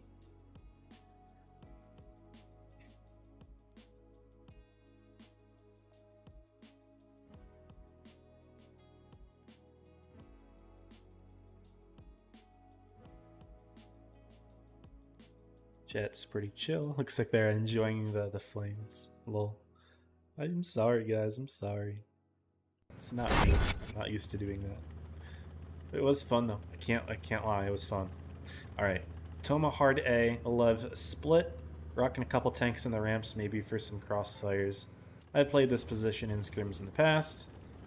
It works pretty well, I would say. But they're not going to find anyone from Toma over here. They grab C quickly with their T100. Toma steps into A with double 50Ms. They find Xenon here who spots them. They might not be able to grab that. No skills staying in. No, they back out, so... The Toxic down low in the 50M could like sneak up on Xenon. He has support though. Andy's there, she said's there. Irek takes an early hit though in the light tank. Trying to push forward, see if he could grab map control, but takes a shot. They find Pocoyo all the way back there. He's alone though. I don't know if Alev knows that yet. The Toxic spotting Watachu. Does have some shots there, but wants to look away. He's going to play up on Xenon. Andy and That's What She Said haven't been spotted yet, and here they come. The Toxic has been caught out. Here's Xenon. I don't know why you're just not looking at the Toxic. Maybe you're just accepting your death, trying to put shots into other people, and realizing that Alev can get the kill with other tanks. Entirely possible. Xenon should have the kill now, though. And he will die. Toma a little bit late to the fight. They will join it. But they were not aware of Andy, and That's What She Said before making the push. They're going to lose Shao Kahn as well. Really good focus fire from Alev. And Mormonji, the lowest HP tank in the area, but even so, he's doing just fine. He's got Watachu helping. Xanthic doesn't have much. And the F3s are empty. They've got pretty low DPM overall, so it doesn't really pose a threat. Neither of those tanks do. So light tanks will clean up Irek and Misty both. Plenty of DPM. HP seems close, but the tanks are not. It is a 5v3. Watachu's pretty safe. Arturo doesn't really have the opportunity to get in there. And again, both the F3s are empty on the clips here. Alev don't have any clippers. So they got just raw DPM about to pump right into Daishinkan and Arturo. Should be a easy win for them. HP lead. This one not even getting even close to coming down to the caps at all.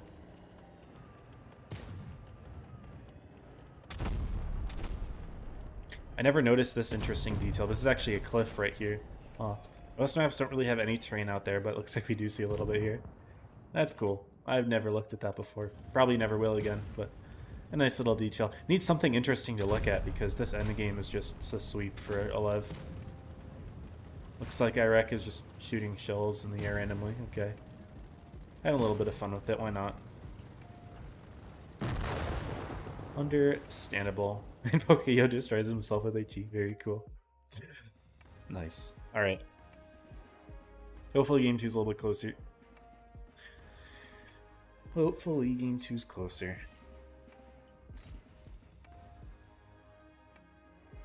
.4 from Andy. And from Pocoyo, but not enough. Not enough.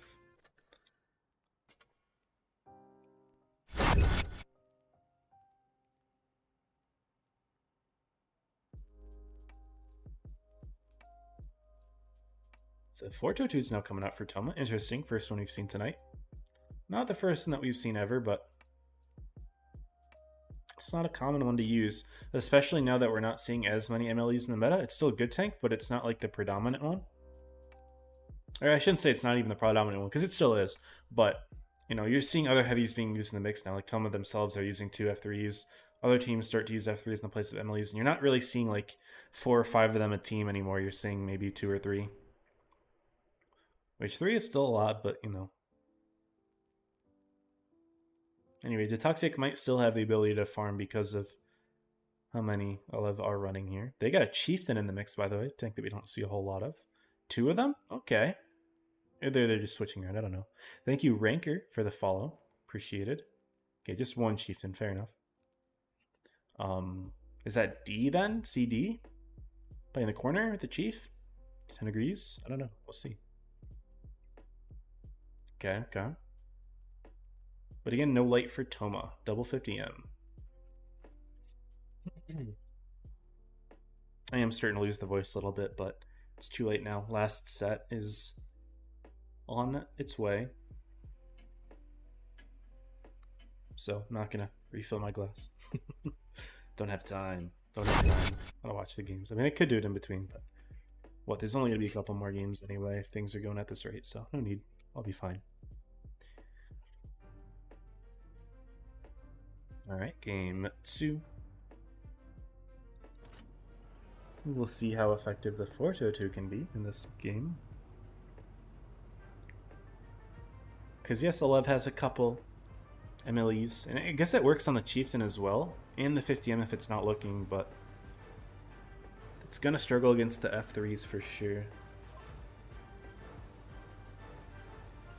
Because that is the weakness, of course, of Heshguns. It is armor. So curious to see what the strat is for Olev. I would have thought it was Chieftain to D corner. Only other thing I can think of is there's like a boost on A, where like a Chieftain would need to be used. Maybe he's just taking A corner, just generally wants a 10-degree gun depression tank. I don't know. Looks like Olev are sending a couple tanks over to D anyway. That's just for a quick base grab. Also a ramp take for defensive play. Gets actually lots of info right here. And Irek Forever is actually forced to get off the base. Good awareness to actually get off the base so quickly. Because those 50Ms would have chewed him up if he stayed. So Toma, they step C with Xanthic. He gets the base. And actually, the aggressive double 50M play in the middle grant them D. And the F3s from Toma look like they want to keep playing forward, but they run into the F3s from Misty. Misty about to put a full clip into Daishinkan. That's a lot of damage. Now Xenon is showing his face. He's going to try to put shots into Arturo now. Yeah, and these F3s are just not in good positions. Xenon misses one. It's understandable. There's lots of armor on this tank. Missing 2, actually? No, maybe he's just looking elsewhere. Maybe he's looking at a different tank because I didn't see where that shell went. Olev are going to have to do something about the bases soon, though. But they have done a good job of getting bleeds into Toma. Arturo's still taking hits. And no skill's actually just in a terrible position now. He's completely caught. Misty will be able to clip him out. That'll be a kill. Andy as well. If you're Toma, you just have to cover him the best you can. Emperor is too busy looking in the back here for Irek, and that's what she said coming into Toxic. And this is where the 4-2-2 is going to struggle a lot. Again, it's armor, guys. And since the 50M's looking at him, not offering the side, that's just a dead 4-2-2 right there. Really good play from Olev. Sneaking that kill in there. And Irek actually tracking Xanthic, preventing him from helping out in the fight there. He's going for another track. Yeah, Xanthic getting double tracked. Really good plays from Irek Forever with those tracking shells, and that's going to keep, that's what she said, alive just a little bit longer. He puts in a track of his own. Irek going to keep his perma-track going. And that's a dead 2 and 5B basically for free. Xanthic was not able to put anything in there. And yes, Irek now has to struggle in his own fight against the 50M, but that was really good team play. And allows, that's what she said, to kill the 2 and 5B and now help out over here. So really good play from Olev. Obviously they won on this side as well. They're going to stop D-base. Emperor Shao Kahn, the last tank left alive, but he might not even have the ability to get the kill on Irek, depending on how many shots, that's what she said, can put in. And if Irek can run. Good tracking shot there. But Irek, okay, he will just give himself up here, it seems. No, he does get away in time. Okay, there we go. So that's a 7-0 from Olev. And again, have to draw the teamwork from Irek, and that's what she said, into attention. Although there was a lot that went down on the other side of the map that I didn't really get to look at, obviously, but sometimes it's cool to highlight plays like that. Good individual mechanical play, because even though Blitz is a 7-player game, obviously, 7-player team, and it's strats that win more often than just good players. It's good strats. Individual mechanics can definitely change the course of the fight, as we saw there. So very nice. Good game number 2. For Olev. We'll move on to Fort. Again, if things keep going the way they're going, that's going to be over real soon. So will Toma have anything left in the gas tank? because they are starting to run dry a little bit. They got a Ho-Ri here for Fort Despair, Kron, 2 Krons, 2 F3s, so lots of Clippers, a TD, and an E100. So we are seeing some interesting strats here. IS4, okay. So no MLEs. 2 F3s, so they're keeping some meta going. Elev also have 2 F3s and a GFT. So it just seems to be like China #1 out here, huh? Okay, okay.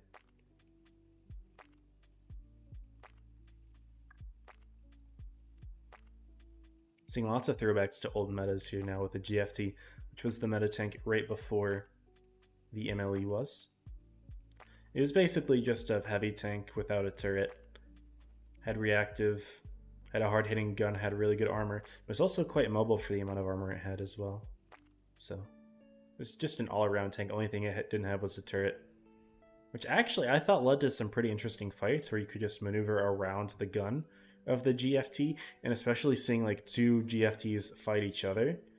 That actually got really interesting as well, but we're at the MLE now, which I personally think is a less enjoyable meta. I thought that 116 GF or the 113 GFT meta, although yes, like that tank was definitely overpowered, I thought that the turretless aspect at least made it a little bit more interesting than the current meta that we're seeing with the MLEs. But then again though, pretty much every meta for the past few years has been just like either have tungsten or have reactive. And the 113 GFC meta is included in that. And I'm just not a fan of those metas in general, so it wasn't my favorite, but I just thought it was a little bit interesting compared to some of the recent stuff we've seen. With like Chieftain having reactive for a period of time, and anyway, you get what I'm saying. But regardless, E100 is now in the fight. I am curious to see where it is used. Double Krons are playing center here. Lev has a Kron as well. 2 F3s. Hiding in that little bush there. They find Xanthic. Xanthic's nicely held down. He can put shots in, but Mormonji should have shots on the side of his turret. If you angle the Kron star even a little bit, the little rear part does actually become pennable. Yeah, so that is presumably where Xanthic got hit. Maybe we click on Xanthic, we can see it. Yeah, so that side of the turret, even if you were angled just like this far, that's pennable. So you have to be careful with it a little bit there. Maybe C base is traded. Toma gets B base, I think a little bit before Alev grabbed C. So slight base lead for Toma, but very manageable for Alev. The only thing that Alev don't have going with them right now is A corner. They didn't send anyone out here. IS4 is a pretty nice low profile tank that can hold this reasonably well. You also see 113s come out here a lot, just having a little bit more gun. IS4's got the armor, though, I do believe. I guess, I don't know, maybe the 113 does have armor. I haven't really paid attention to those tanks enough. Maybe they're similar in terms of armor. I don't know. I don't play Blitz much anymore, guys. The meta changes. It looks like contact is made between Shao Kahn and, that's what she said, Shao Kahn. Some shots connecting. Toon 5B trying to use the superior HE that it has to get some bleeds in, but not really getting a whole lot. And actually, Shao Kahn penning that shot means that the trade is definitely in his favor now. So Toon 5B presumably wants to back out here, and he's going to still try to hit shots, but I don't know. At some point, you got to give it up. You've already lost the trade here.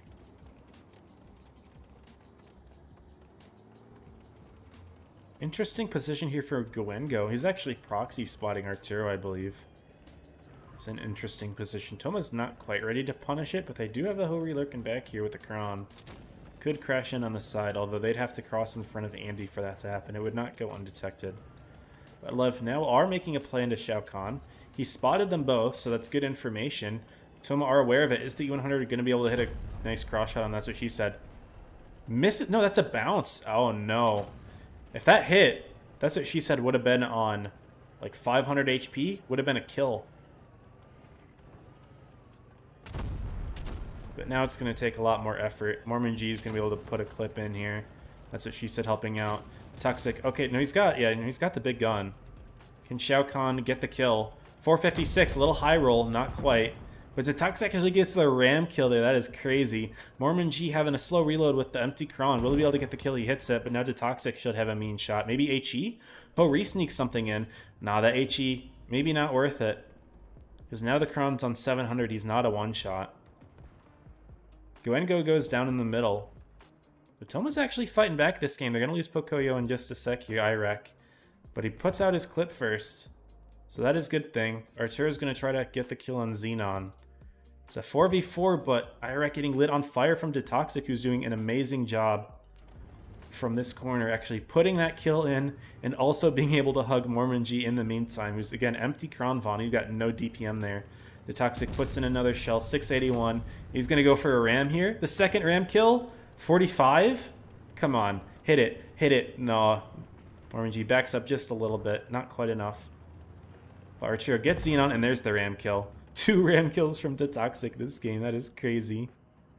Oh man, that's just BM. And Toma keep themselves alive, guys.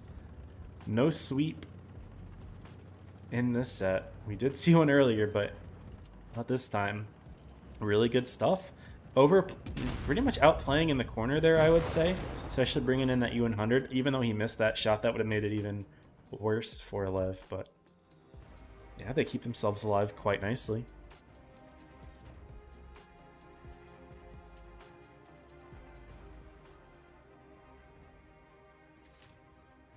Good. Glad to see them on the leaderboard. Can they tie it, though? Can they tie it? Yeah, 3.9 from Detoxic, along with 2 ram kills, by the way. 2 ram kills. That's nice. So it looks good. They spread out. And she of the mouse reactive to see how much comp teams will start to use it. Oh boy. Honestly, it would. I think it would be used. I do. I do. I don't know if it'd be used over the MLE, because, like, MLE is a little bit less pennable. It's more mobile. And you can, like, push with the MLE. You can't really push with the mouse, but the mouse could be used defensively, I think. But I don't think it'd be used more than the MLE or the 116F3, unless you take reactive away from those tanks. Then, yeah, I could see the mouse being used as a defensive tank and also like a roadblock. But it's not the best at pushing just because of its speed.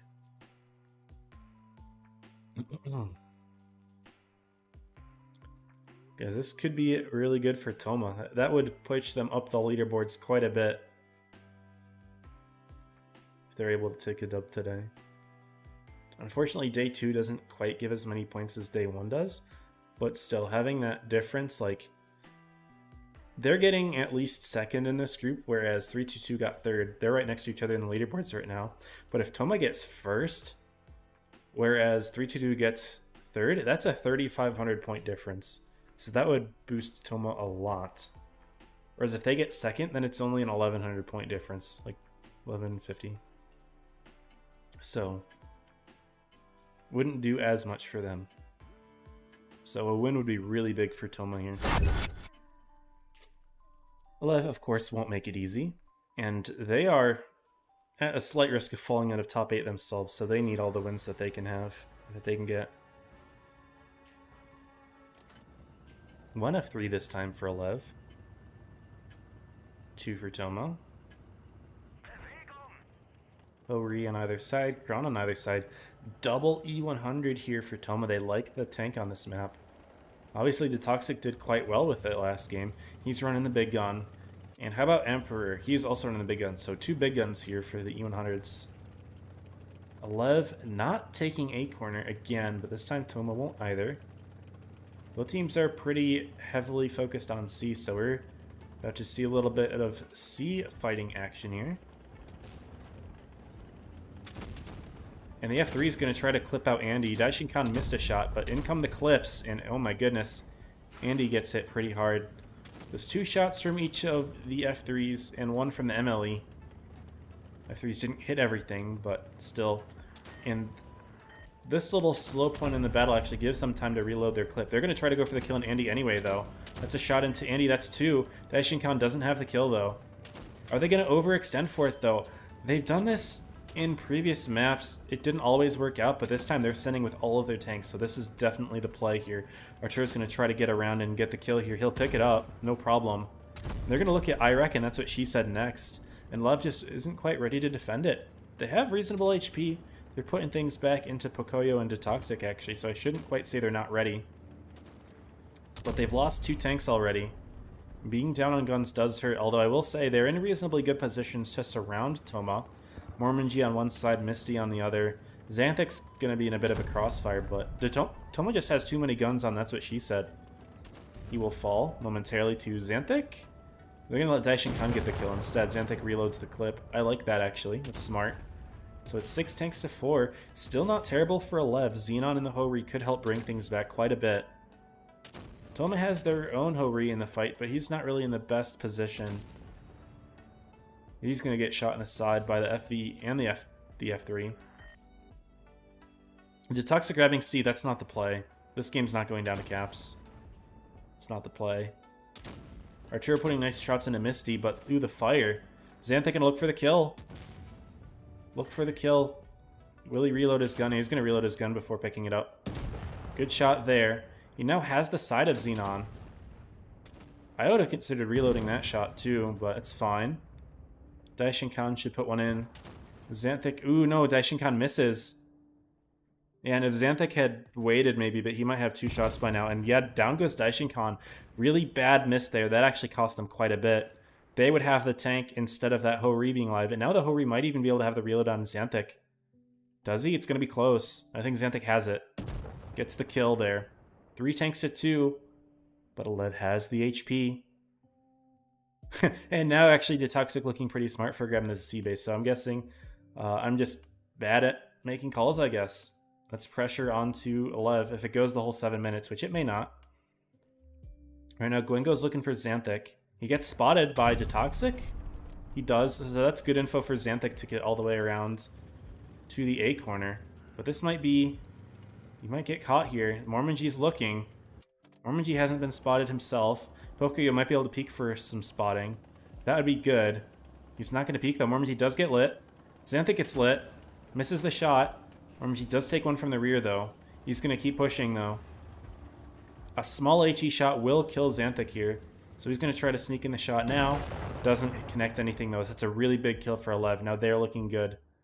They still have to pressure the caps, but Gwengo has a full clip here in the F3.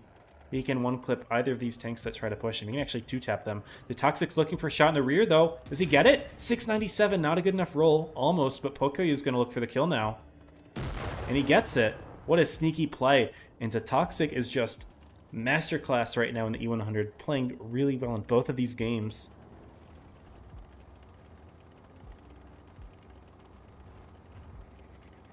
Mormonji is going to try to make the play on him, but both tanks are a two-tap, even with HE, and Toxic's already looking. He's already looking. He backs up just a little bit. Hit the shot? No! Mormonji actually hits it. Wait a sec. Now Mormonji has the opportunity to get the kill into Toxic. He plays forward to the point where he can't get shot there. Pocoyo's going to try to help out. He's spotted as well.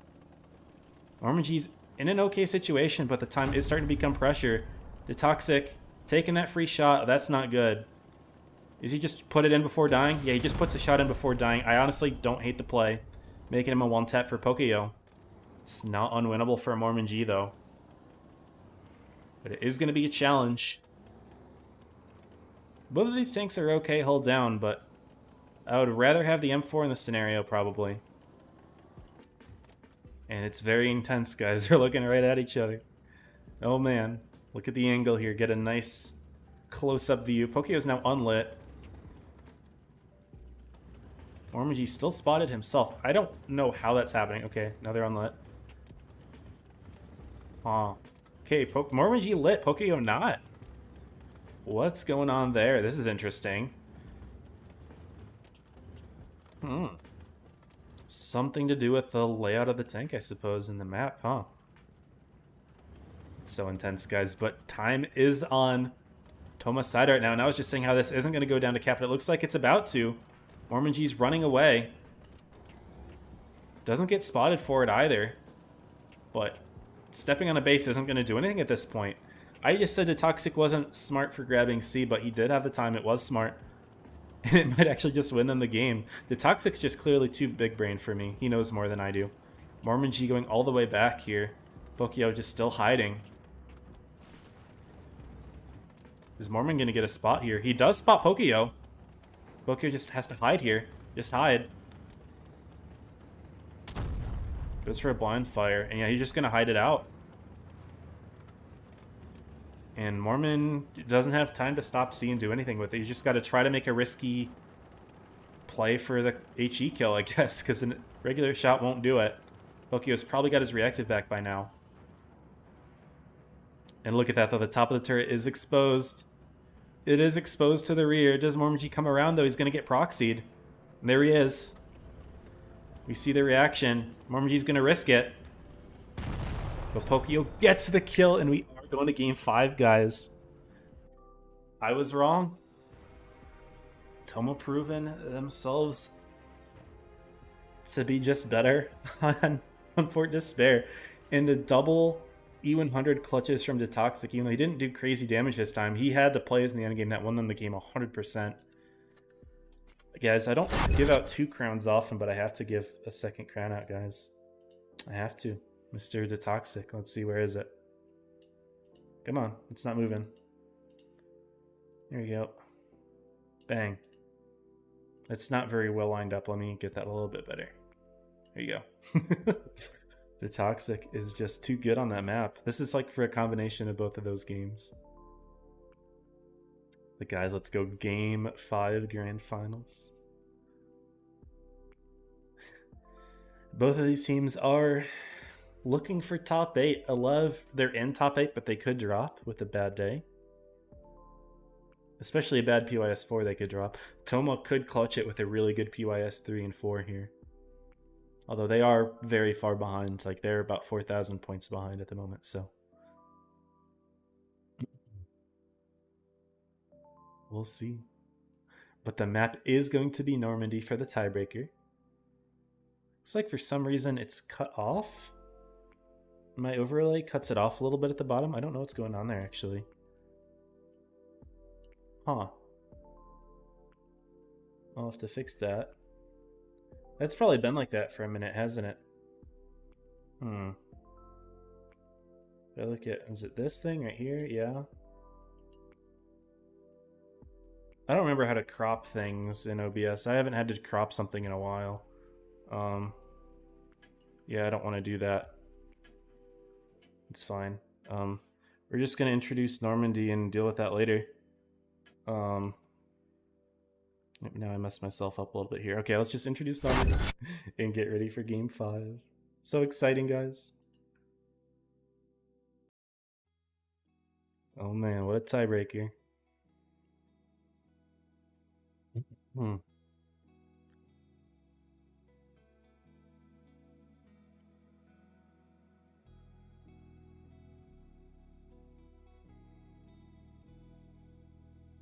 Map intro keeps rolling. The game's already started. It's over 10 seconds in.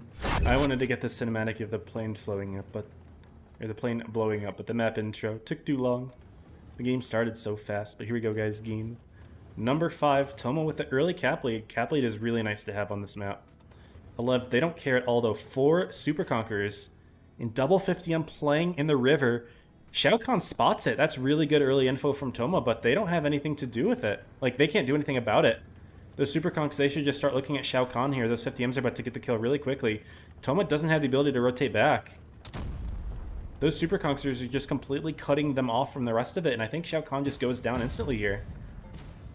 Double 11 50Ms. We need to see a counter push of some kind from Tomo. What are they going to do? They are seeing it. It's going right into Watachu. MLEs, though, they're pretty good at taking pushes. Shao Kahn's still alive just a little longer. Only able to get half HP off of one of the 50Ms. He goes down. How's Watachu doing? Tomo's wasting no time, but they're bleeding a lot of their own HP. The Super Conquerors putting in work. Xanthic is already quite low. They pick off Watachu, but they lose a lot for it. HP still pretty even, though. Detoxic, the next tank left alone for Tomo. He's going to go down quickly as well. Trying to put shots into That's What She Said. He's not even looking that way. They're looking at Arturo. Trying to get the kill in the F3, and then all the Super Conks crashing in on Daishin Khan, who doesn't have any support. Where is he? You can click on him right here. They'll put one more shell in. Xenon. Arturo's going to try to clip Xenon out as well, so he is a one-tap. They actually kill Goengo instead next. Xenon will go down, but can he sneak the kill to Daishinkan first? Mormonji's looking for it. Xenon goes down. There goes Daishinkan. Xanthic quite low. Misty picks up that one, but That's What She Said getting picked off as well from Pokuyo. Ira gets to Toxic. It is a 3v3. HP's in favor of Elev, though. Toma tanks are a little bit closer to each other. Irek Forever is going to take a little bit of time to get in the fight, but he still will have a shot into not skill? No, he doesn't yet. But Not Skill is getting deleted by the double Super Conks. I think Alev are looking good here in Game 5. Mormagee's just looking for the kill on Not Skill. Should have it. If Not Skill tries to peek, he has it. Irek's going to try to get the kill anyway. I think Alev are going to take it here, guys. Toma was looking so good in those past 2 games. They were bringing it back. But I don't think it's enough. Down goes Not Skill. Pocoyo, 64 HP. Yeah, they're not going to be able to do it here, guys. So close. What a good try from Toma. Unfortunately, top 8's going to be very difficult for them now. But they gave it a really good effort. I enjoyed watching the games, especially on Fort Despair. But that's going to be all she wrote for Toma. He's going to unload the rest of his clip into Irek. Good roll will get the kill, but not with reactive armor. And there we go, guys. Alev do take the tiebreaker. They win Game 5. Congrats on winning PYS 3. Very nicely done. This was an enjoyable set. First, I thought it was going to be a sweep, but it turned out into something entertaining. I just wish Game 5 were a little closer, but it is all good. Misty with a nice 4K. In the Super Conk on top there, but those 50Ms pushed through very well. Toma didn't have an answer. And there we go, guys. That is PYS 3 completed. I will really quickly refresh the brackets on the website, because all the other groups, I don't know if they're done by now, but grand finals were all determined before ours, so I would imagine it means they're done. And I'm sure some of the other groups weren't quite as close. Okay, yeah, here we go. So we do see Origin sweeping rejects here. They had a flawless day, 2-0, 3-0, 3-0. Group 2, obviously, we did watch this one. Alev looked like they were sweeping, but it actually took a lot of effort from them. And Toma having a really good showing, both against 3-2-2 and Alev. So I enjoyed watching them thoroughly today. Oblivion, not too many issues today, beating NA. Group 4, it was Apex 3-0 over Evany, so they cleaned things up a bit, losing games early to VGN 404, but cleaning up means that they're looking good for top 8. In Group 5, Joker, actually, yeah, just that one dropped game to Reggie that we saw earlier, but otherwise it's a sweep. So that is PYS number 3 all done, so I guess that's the end of the stream then. We're all good, guys. I will catch y'all for the last PYS. Day 2 will be on the 24th, so in 4 days, guys. Hope that y'all are ready for that. I'll be excited to see how it goes. I'm curious if the leaderboard's updated. Let me check that actually really quickly. Since the tournament's technically over, might not have updated though. No, it hasn't yet. Okay, it's fine. We'll see, I guess, in the next stream. So I will catch y'all around. It's been fun. Yeah, as always, stay safe. Happy tanking.